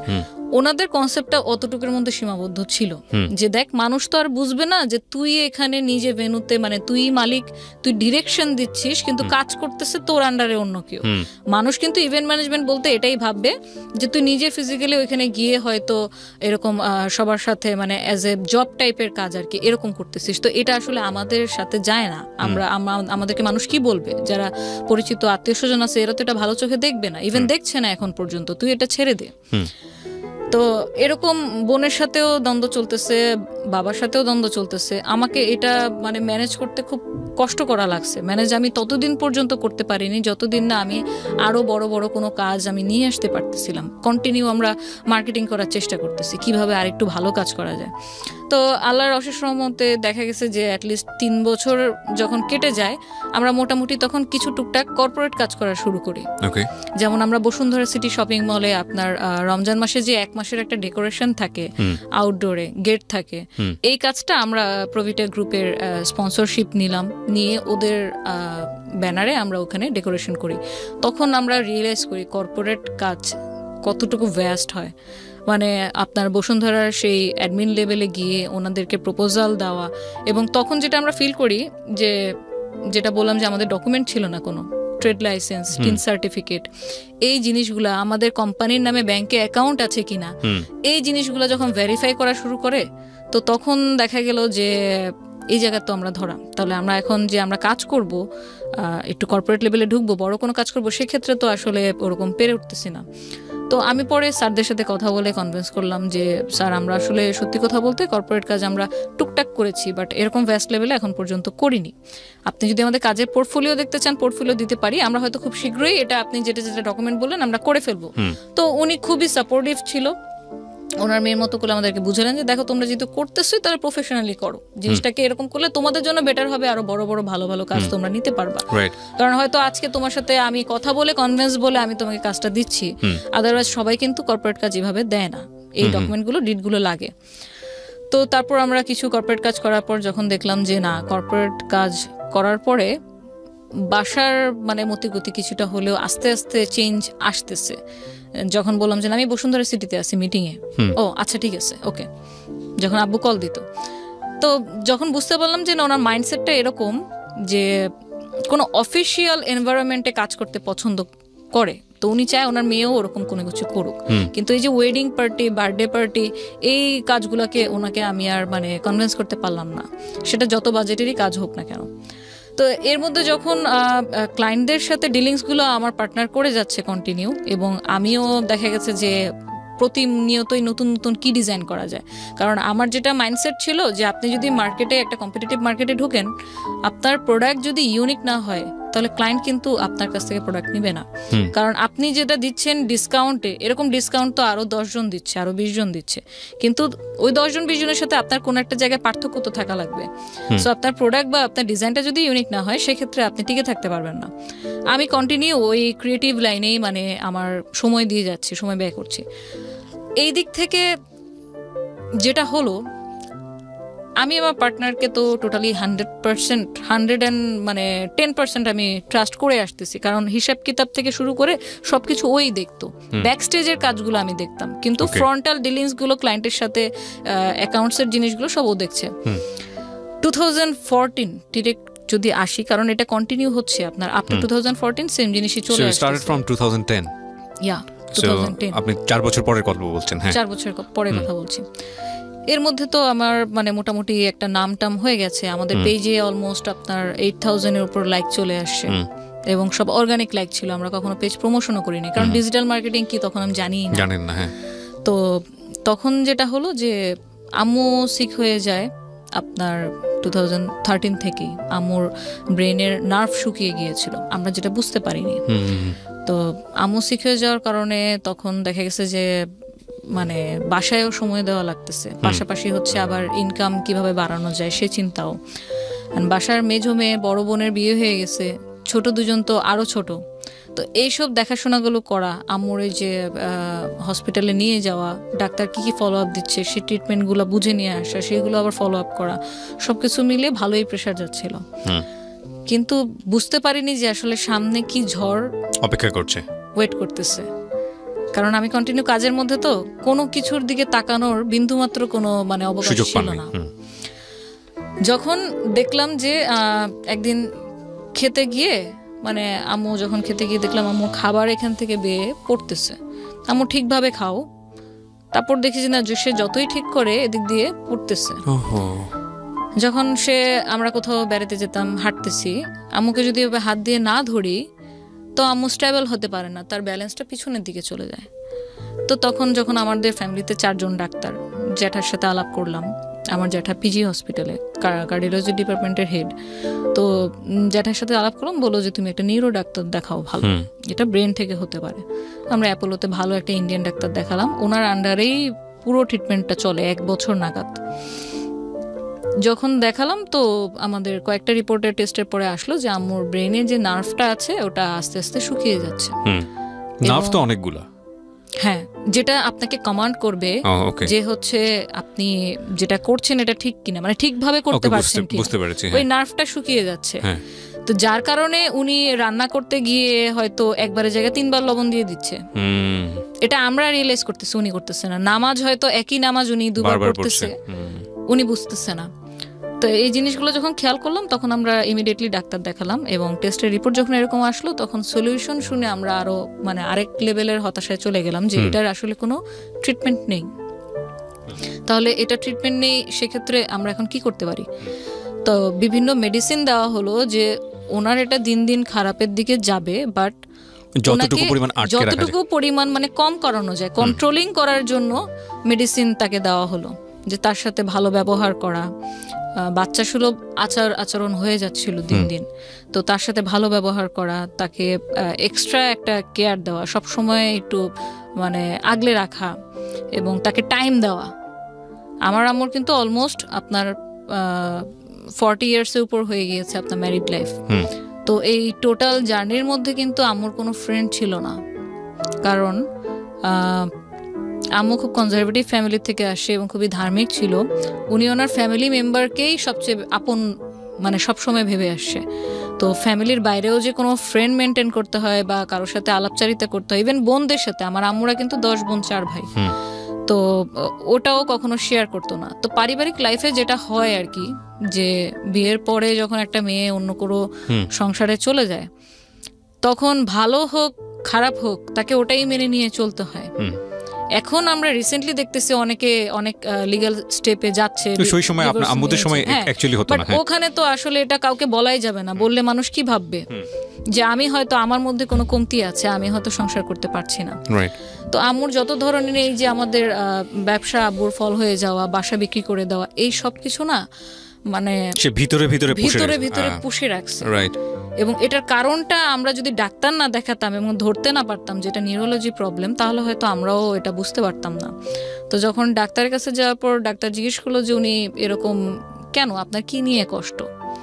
আম্মু খুব সবসময় হাসি মুখে কথা বলতো যে কই কষ্ট, আমার কোনো কষ্ট নেই, ওরা শুধু শুধু আমাকে এখানে নিয়ে আসছে।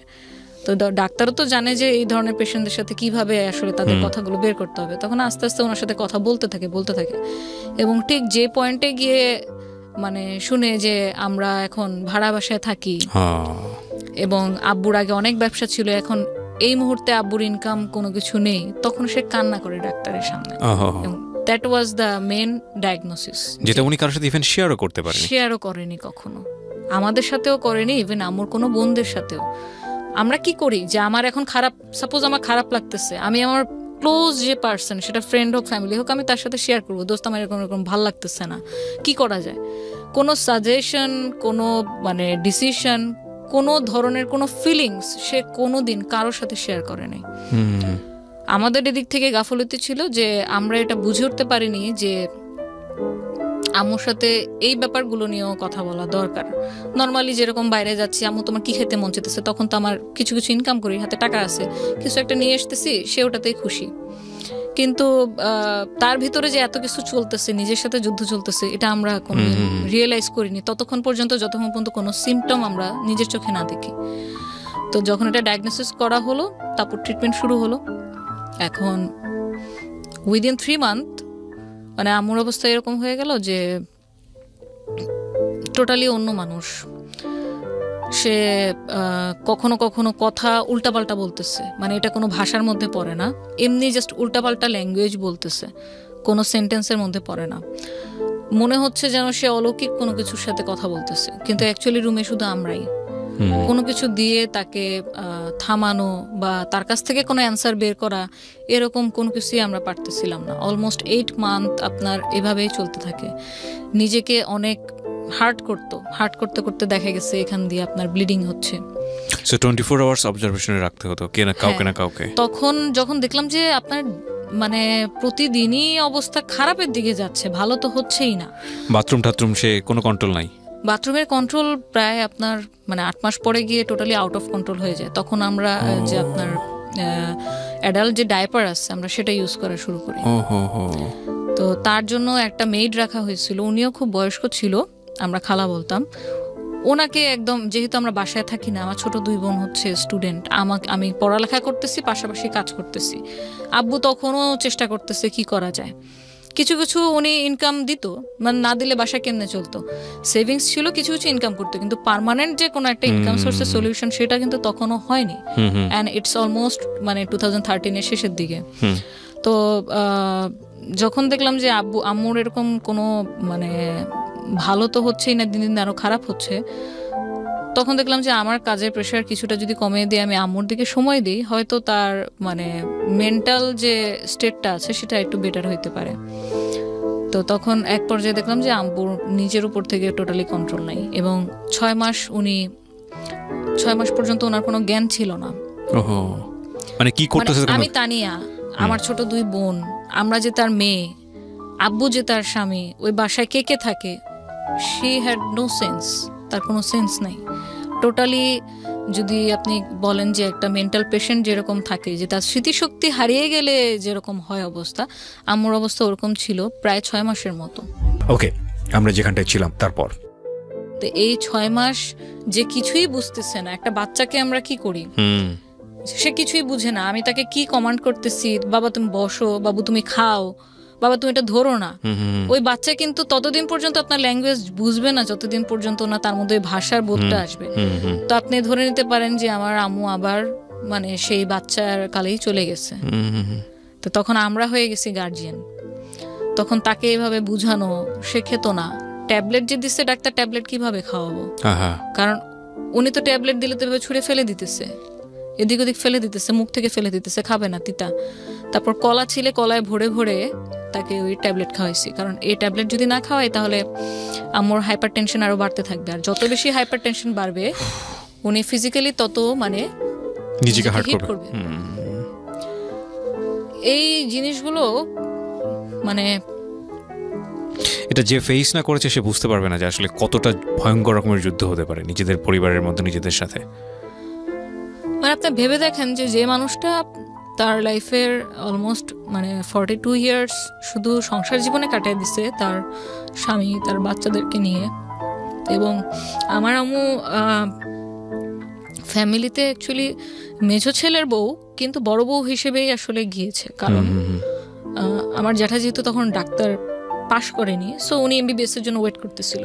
তারপরে বিয়ে শাদী করলেন। আব্বুর যেহেতু পছন্দের বিয়ে ছিল উনি আগেই বিয়ে করে ফেলছে। তো আমার আম্মু কিন্তু মা হওয়ার আগেই মা হয়ে গেছে, মানে ওনার নিজের সন্তান হওয়ার আগেই ছোট ছোট দেবর কিন্তু মায়ের মতো করে মানুষ করছে।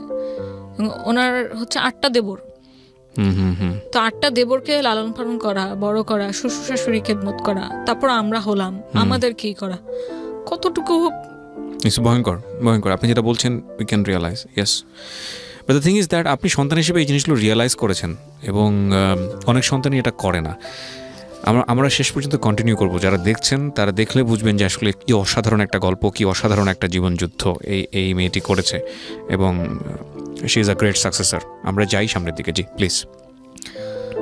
এবং আপনি বলছিলেন যে ওই সময়ই বোধহয় আপনার পার্টনারের সাথে কোনো একটা বিষয় নিয়ে কথা বলতে যাচ্ছিলেন। হ্যাঁ, এটাতে আসতেছিলাম। তো আমার সাথে যখন এই ট্রিটমেন্ট চলতে থাকে,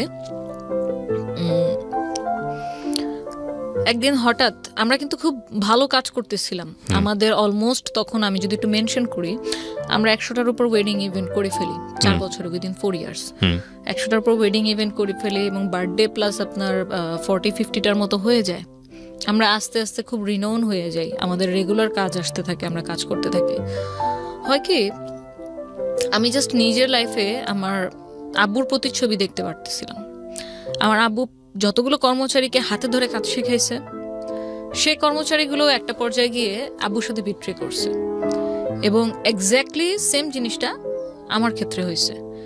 আমি 4 বছর ধরে হাতে কলমে ধরে হোয়াট ইজ ইভেন্ট ম্যানেজমেন্টে কি কি জিনিস থাকে, আমরা কিভাবে ক্লায়েন্টকে অ্যাপ্রোচ করব, ক্লায়েন্ট কিভাবে আমাদের খুঁজে পাবে, আমরা কাকে দিয়ে কোন কাজ করাবো, কোন জিনিস কোথায় পাওয়া যায়, কোন কাজের বিল মার্কেট ভ্যালু অনুযায়ী কতটুকু রাখলে আমরা কাজের ডিলটা লক করতে পারবো, ক্লায়েন্টকে প্রেজেন্টেশন কিভাবে দিব, বার্গেন কোন লেভেলে করব, প্রফিট মার্জিন কত থাকবে, আমাদের মার্কেটিং কস্ট পরবর্তীতে কি কি থাকবে, ইচ অ্যান্ড এভরি ডিটেল হাতে কলমে শিখানো হয়েছে, কারণ ও তো ওই ব্যাকগ্রাউন্ড থেকে ছিল না, বাট আমার তো পার্সোনাল এক্সপিরিয়েন্স ছিল।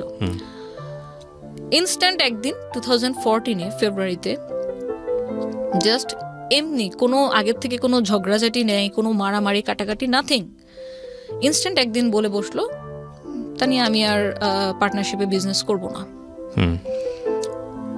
তো আই সেড ওকে, রিজন, কারণ কি, কোনো প্রবলেম হয়েছে আমাকে বলো, শেয়ার করো। তো বললো যে না কোনো প্রবলেম নাই, বাট আমার কাছে মনে হইতেছে পার্টনারশিপে বিজনেস করা আর উচিত হবে না, আমি পার্টনারশিপে বিজনেস করতে চাই না। তো এখন সবচেয়ে তখন আমার কাছে যেটা মনে হলো যে আমি এত কিছু করলাম, জাস্ট কিছু যদি ডকুমেন্টস থাকতো আমার, আমি হয়তো এই সিচুয়েশনটাকে, যখন আমার আম্মু অলমোস্ট মানে এরকম এত অসুস্থ, আমি এত টেনশনে আছি, এখন বাসায় অ্যাডিশনাল আম্মুর একটা ওষুধের খরচও অ্যাড হয়েছে, এবং যে ওষুধগুলো দিত তাতে মান্থলি আপনার 5-6 হাজার টাকা দিয়ে শুধু ওষুধের খরচে চলে যেত। তো তখন আসলে আমার মাথায় কাজ করতেছিল না, আমার জাস্ট এটা মনে হচ্ছিল যে আমি সবচেয়ে বড় ভুল যেটা করলাম, পার্টনার হিসেবে নিয়েছি সেটার কোনো ডিড আমাদের ছিল না।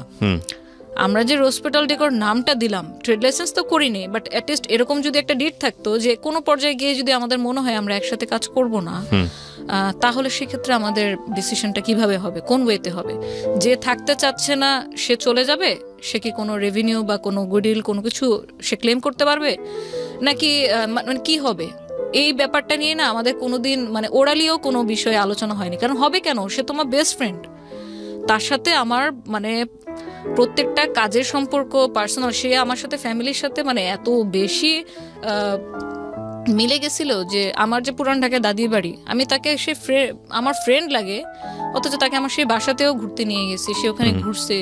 আমার দাদি তখন বেঁচে ছিল, সবাই তাকে খুব আদর যত্ন, মানে খুব ভালোভাবে তাকে ট্রিট করছে। তো সে আমার এত ক্লোজ ফ্রেন্ড, তার তো মুখ দিয়ে এই কথা আসার কথা না। সো যখন হুট করে এরকম একটা প্রপোজাল ওর কাছ থেকে পাই যে ও আমার সাথে আর থাকতে চাচ্ছে না, ও আলাদা মানে এই বিজনেসই করবে, বাট আলাদা কোনো একটা নাম নিয়ে করবে, ওর পার্সোনাল নাম নিয়ে করবে। তো তখন সাধারণভাবে আমি কোশ্চেন করলাম যে আচ্ছা ঠিক আছে, তুমি যেহেতু থাকতে চাচ্ছ না, তাহলে হসপিটাল ডেকোর এটা আমি কন্টিনিউ করব, তুমি তাহলে তোমার নতুন নামে করো। হ্যাঁ, আমি কোনো ঝামেলাতেই আসলে জড়াতে পছন্দ করি না, ঠিক আছে তুমি করো। ওটাতেও হচ্ছে প্রবলেম ছিল, কারণ অলরেডি তুমি কেন একটা মানে অলরেডি এটা একটা রেপুটেশন গেইন করে ফেলছে, 9,000 লাইক আছে, 8,000 লাইক আছে পেজে। সো সে মানে আমাকে চ্যালেঞ্জ থ্রো করলো, যেটাকে বলে ডিরেক্ট ভাষায়, যে তুমি যদি আসলেই কাজ জানো তাহলে তুমি মার্কেটে এসে দেখাও অন্য নামে, একই সাথে দুজন শুরু করি, দেখি কে আগে যায়। ফাইনাল ডিসিশনটা কি হলো আলটিমেটলি? জিনিসটা তো খুব মানে আমি জানি এটা কাদা ছোড়াছুড়ি হয়েছে এবং এটা নিয়ে অনেক ধরনের অভিজ্ঞতা, খুব ব্যাড এক্সপেরিয়েন্স আপনার আছে। সো হসপিটাল ডেকোর যেটা আপনি বলছিলেন, ওটা কি আপনারা দুজনে শেয়ার করলেন না বন্ধ করে দিলেন? না, ওটা এখন আলটিমেটলি মিউচুয়াল ডিসিশন যেটা হলো যে ওটা টোটালি বন্ধ, এবং দুটা নাম। এবং আমি যে নামে এখন পরিচিত সিইও হিসেবে, এটা হচ্ছে ভার্সেটাইল ইভেন্ট মেকার। ওরপর আপনি ভার্সেটাইল শুরু করলেন। তো ইন দ্য মিন টাইম 4 বছর কাজ করার পরে কি আপনার মনে হয়েছিল যে না ঠিক আছে, কোথায় কোথায় ভুল ছিল, রেজিস্ট্রেশনে ভুল ছিল, বা পাবলিকলি এটাকে প্রপার্টি বানাতে হলে গভর্নমেন্ট রেজিস্ট্রেশনের প্রয়োজন হয়? এক্স্যাক্টলি। সো আমি জাস্ট সেটাই করলাম যে আমার এই 4 বছরের যে বিটার এক্সপিরিয়েন্সটা হলো, যে কি গাফিলতির কারণে আমি আজকে এই দশা হলো, আমি সেই সবকিছুই আমার এই নেক্সটের ক্ষেত্রে আমি ইমপ্লিমেন্ট করলাম। আমার এখন ট্রেড লাইসেন্স, টিন সার্টিফিকেট, নিজস্ব অফিস, সবকিছুই। এবং আমার সোর্সিং আমি ছাড়া কেউ জানে না, যে ভুলটা আমি আমার মানে পাস্ট এক্সপিরিয়েন্স আর কি গেইন করলাম। তো যখন শুরু করলাম তখন আমার জন্য একটু ডিফিকাল্ট ছিল যে নতুন একটা কোম্পানি, কারণ সবচেয়ে মোস্ট ডিফিকাল্ট পার্ট ছিল যে ক্লায়েন্ট যেহেতু ও ডিলিংস করতো, সো ক্লায়েন্টের আপনি ফোন নাম্বার বলেন, মেল আইডি বলেন, আমার কাছে কিন্তু কোনো ডকুমেন্টস নাই, সবকিছু ওর কাছেই ছিল। তো তারপরেও আমি সাহস নেই, কারণ আমাকে তো করতে হবে। আমি অলরেডি বাসায় সাপোর্ট দিয়ে যাচ্ছি, এখন যদি মাঝপথে এসে আমি এভাবে বন্ধ করে দিই, অলরেডি এখন বাসায় আরও কন্ট্রিবিউশনের দায়িত্ব বেড়ে গেছে, তো তখন কি করব? তো আমি কোনো ঝামেলা না জড়ে আমি ওকে ওর মতো থাকতে দিই, আমি আমার মতো থাকি। আমি ওদিন থেকে ওর পর থেকে সেই মুহূর্তের পর থেকে আমি ওর সাথে আর কোনো কন্ট্যাক্ট আজ পর্যন্ত করিনি। তো 2014 নতুন জার্নি শুরু হলো আমার ভার্সেটাইল ইভেন্ট মেকারের। এখন আলাদা তো হলাম, কিন্তু অ্যাকচুয়ালি কি আলাদা হলাম? কারণ যেই লোকগুলোকে আমি মাইনে দিতাম, যে লোকগুলোকে দিয়ে আমি কাজ করাতাম, সে তো সেম লোকগুলোকে দিয়ে এক্সট্রা পেমেন্ট দিয়ে সে কাজ করিয়ে নিচ্ছে। যে ওয়্যারহাউস থেকে আমি রেন্টে কাপড় বা ফুল ভাড়া করতাম, সে তো সেম ওয়্যারহাউস, ওই জায়গা থেকে নিচ্ছে। তাহলে আমি শুধু নামটা পরিবর্তন করলাম, কিন্তু আমার আর বাকি সবকিছুই কিন্তু কঙ্কালটা কিন্তু সেম রয়ে গেল। এই জিনিসটা নিয়েও যখন ফিউচারে দেখলাম যে না আমি বুকিং দিচ্ছি, টাইমলি পাচ্ছে না, বলছে সেই বুকিং এ চলে গেছে, না উনি আগে বুকিং দিচ্ছে, এটা নিয়েও যখন দেখলাম যে দুটা না, আমি তখন ভাবলাম ভাই আমি ওয়েডিং এ কাজই করব না, আমি টোটালি আমার লাইনই চেঞ্জ করে ফেললাম, আমি ওয়েডিং এ কাজ করব না, আমি শুধু বার্থডে নিয়ে করি, দেখি আল্লাহ কি রাখছে কপালে। জানি না আল্লাহ কোত্থেকে এত সাহস, এত শক্তি, এত ধৈর্য আমার মধ্যে দিচ্ছে যে আমি কোনো কিছু নিয়ে ঝামেলা করতে চাইনি। আমি জাস্ট ফোকাস করছি আমার গোলে, আমি কি করতে চাই। কোনো একটা সোশ্যাল ইভেন্ট, আপনার বার্থডে ইভেন্ট ছিল, লাকিলি ওনারা মনে হয় যেন আল্লাহ তাকে ফেরেশতা হিসেবে পাঠিয়ে দিছিল আমার লাইফে, নয়তো আমার এই টার্নিং পয়েন্টটা আসতো না জার্নির। তো ওনারা হচ্ছে পেশাগতভাবে ছিল সেনাবাহিনীর, ওনার হাজব্যান্ড ওয়াইফ, ওনাদের ছেলের বার্থডে ছিল। তো ওই বার্থডেটার কাজের ডেকোরেশন আমি যেই থিমে করে দিই, এমনভাবে করে দিই, আমার ডিরেক্টলি বলতে গেলে কাজে লস হয়েছিল, 3,500 টাকা আমার পকেট থেকে গেছে। বাট মনে করেন যে আমি আজকে আপনার সামনে বসে কথা বলতেছি, আমি ধরে নিব যে আমি হয়তো ওনাদের সাথে পরিচয় না হলে আমি হয়তো আজকে আপনার সামনে কথাও বলতে পারতাম না, কারণ ওই পজিশনে আমি যেতে পারতাম না। তো আমার কাজে ওনারা এত বেশি প্লিজড হলো যে আমাকে ডিরেক্টলি আমাকে নিয়ে আধা ঘন্টা ওনারা কথাও বললো যে আপনি কি কি কাজ করেন, কতদিন ধরে কাজ করতেছেন। যখন আমি ওনাদের সাথে আমি বললাম যে আমি সবাইকে সত্য কথা বলি, আমার সাথে এই হয়েছে, আমি এত তারিখ থেকে 2010 থেকে কাজ শুরু করছি, এর মধ্যে কর্পোরেট এদের সাথে কাজ করছি, তো আপনাদের যদি নেক্সটে কোনো কাজ হয় আমাকে বলেন। আমি কিন্তু জাস্ট সোশ্যাল ইভেন্ট এই ধরনের হিসেবে আমি বলছি, বাট আমি জানতাম না যে আমার সামনে এত বড় একটা অপরচুনিটি ওয়েট করতেছে। তো ওনাদের সামনেই হয়তো একটা আন্তর্জাতিক প্রোগ্রাম ছিল, আন্তর্জাতিক জাতিসংঘের শান্তিরক্ষী দিবস, 2017 সালে এটা। তো এর মধ্যে তো আমি নিজে কিছু টুকটাক কাজ করেছি।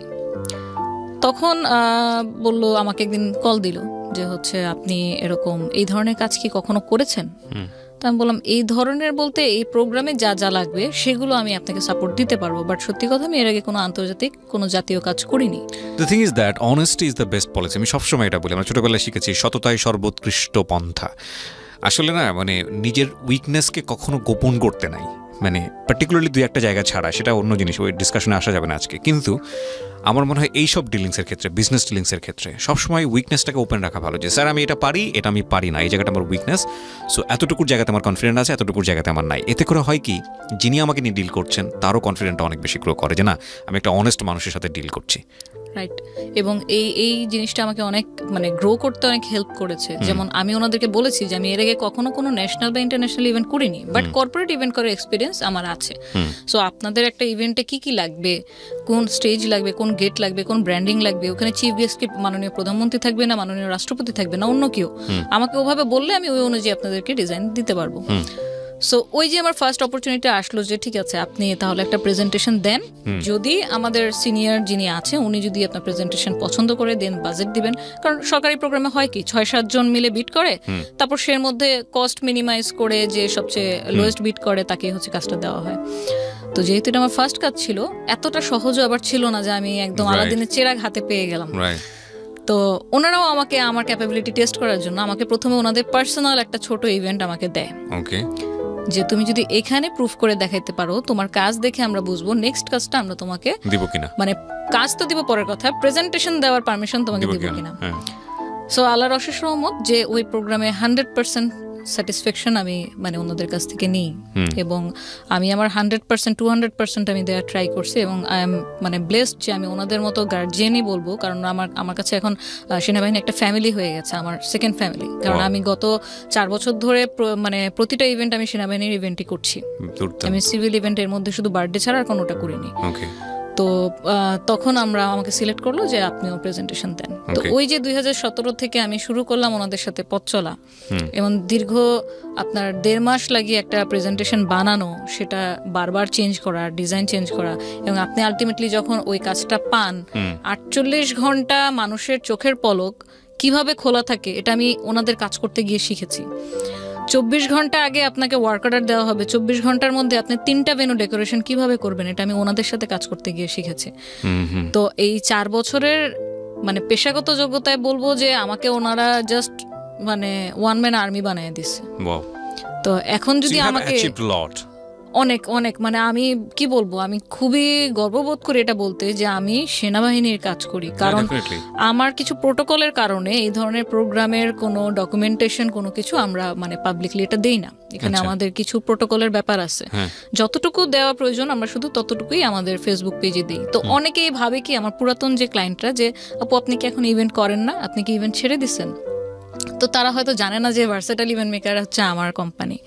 সো আমি আর কখনো ওই বিষয়টা নিয়ে আসলে আর মানে বলতে যাই না যে হ্যাঁ করি, কর্পোরেট কাজ করি, বাট আপনার কোনো কাজ হলে বলেন অবশ্যই করে দেব।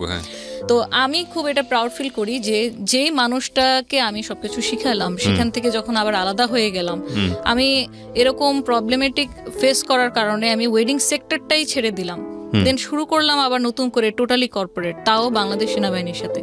সো ওইখানে কাজ করার ক্ষেত্রে আপনার প্রতিটা বছর 2017, 18, 19 পরপর 3 বছর কিন্তু এই প্রোগ্রামটা আমিই করি। এবং 2019 সালেও আপনার এই যে সমরাষ্ট্র প্রদর্শনী যেটা প্যারেড গ্রাউন্ডে হয়, সেখানে বঙ্গবন্ধু স্টল যেটাতে মাননীয় প্রধানমন্ত্রী সর্বপ্রথম এন্ট্রি করেছিল, ওই স্টলটা আমার হাতে করা, ওটা প্রত্যেকটা ডিজাইন আমার হাতে করা। তো ওইখানে আমরা একটা রেপ্লিকাও করি ইঞ্জিনিয়ার করে। তো এভাবে করে ওনাদের সাথে কাজ করতে করতে না একটা আন্তরিকতা, একটা সম্পর্ক হয়ে গেছে। আমি একটা জিনিস দেখলাম কাজ করতে গিয়ে যে আপনাকে কখনো কোনো প্রফেশনাল মানুষ আপনার এইজ, আপনি কি মেল না ফিমেল, আপনার প্রিভিয়াস এক্সপিরিয়েন্স কি, এই 3টা দিয়ে জাজ করবে না কোনো প্রফেশনাল মানুষ। কারণ আজকে আপনি যদি আমার ক্লায়েন্ট হন, আপনি এটা দেখবেন যে আমার ইভেন্টে উনি আমাকে কি দিতে পারবে।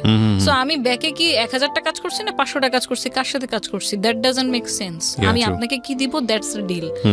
সো আমি ওনাদের সাথে কাজ করতে গিয়ে সত্যিকারে মানে অনেক অনেক অনেক কিছু শিখেছি এবং আমার লাইফের এই টার্নিং পয়েন্টটা আমি সম্পূর্ণভাবে ধন্যবাদ জানাই যে আমাকে এমনভাবে সাপোর্ট ওনারা দিয়েছে। এবং আমি যে হার্ডওয়ার্ক, ওনাদের সাথে আর্মিদের সাথে কাজ করা এত সহজ না। ওনারা প্রতিটা লেয়ারে যেভাবে কারেকশন করে, প্রত্যেকটা জিনিস যেভাবে ইঞ্চি ধরে ধরে মানে বুঝে নেয়, এটার সাথে মানে টিকে থাকাটা আমি মনে করি যে আমার ভিতরে আল্লাহ অন্য কোনো কিছু হয়তো দিয়ে দিয়েছে। কারণ আমি আমার সমগোত্রেরই অনেক কলিগকে দেখেছি সেনাবাহিনী বিভিন্ন লেডিস ক্লাবে প্রোগ্রাম করেছে, কিন্তু যখন এই বারবার কারেকশনগুলো আসে না, লাস্ট মোমেন্টে যখন 11th আওয়ারে কারেকশন আসে, এই কাপড়টা ভালো লাগছে না, কাপড়ের এই কালারটা চেঞ্জ করে দেন, তখন আমাদের মাথা নষ্ট, কি করব, রিসোর্স তো এখানে নাই।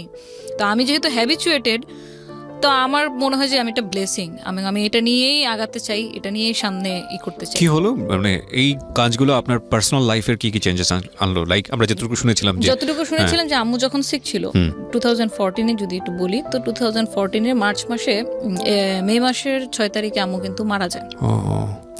মারা যাওয়ার আগে যা যা আমরা ডিফিকাল্টিস ফেস করেছি তা আসলে আমি আপনার সাথে একটা রিকভারি করেনি। এটা একটা প্রোগ্রামে বলে শেষও করা যাবে না আর বোঝানো যাবে না।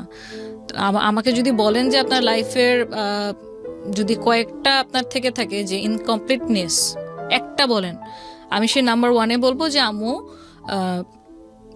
যখন তাকে হসপিটালে ভর্তি করলাম, যে না বাসায় কন্ট্রোল করা যাচ্ছে না, বাসায় উনি অনেক বেশি হাইপার হয়ে যাচ্ছে এবং উনি খাওয়া দাওয়া করছে না বলে ডিহাইড্রেশনে ওনার ঠোঁট কালো হয়ে গেছে। এখন যদি আমি ইমিডিয়েটলি ওনাকে স্যালাইন না দিই, আমিও আমাকে বাঁচাতে পারবো না। ইবনে সিনা বলেন, আমাদের ধানমন্ডির আশেপাশে যে কটা হসপিটাল প্রাইভেট ছিল কেউ ভর্তি রাখেনি। কেন? কারণ সবাই ভাবতো উনি মেন্টাল পেশেন্ট, তো ওনাকে তো নর্মাল হসপিটালে কেউ ভর্তি রাখেনি। তারপর আমরা ওখানে বাবর রোডেই একটা প্রাইভেট হসপিটাল ছিল, মানসিক হাসপাতাল, সেখানে আম্মুকে মানে নিয়ে যাই যে দেখেন এখন বাঁচাইতে হবে, আপনি স্যালাইন দেন, যা দেন, অন্য হসপিটালে ভর্তি নিচ্ছে না। ওকে, আমরা যেখানটায় ছিলাম তারপর আম্মু এখানে 7 দিন ভর্তি থাকে এবং ওদের যে রুলস রেগুলেশন ছিল যে পেশেন্টের সাথে পেশেন্টের কোনো অ্যাটেন্ডেন্স অ্যালাউ না, কারণ ওইখানে ওনারা আল্লাহ জানে মানে এমন ভাবে ট্রিট করে পেশেন্টের সাথে যেটা মানে অ্যাটেন্ডেন্সটা দিতে পারবে না।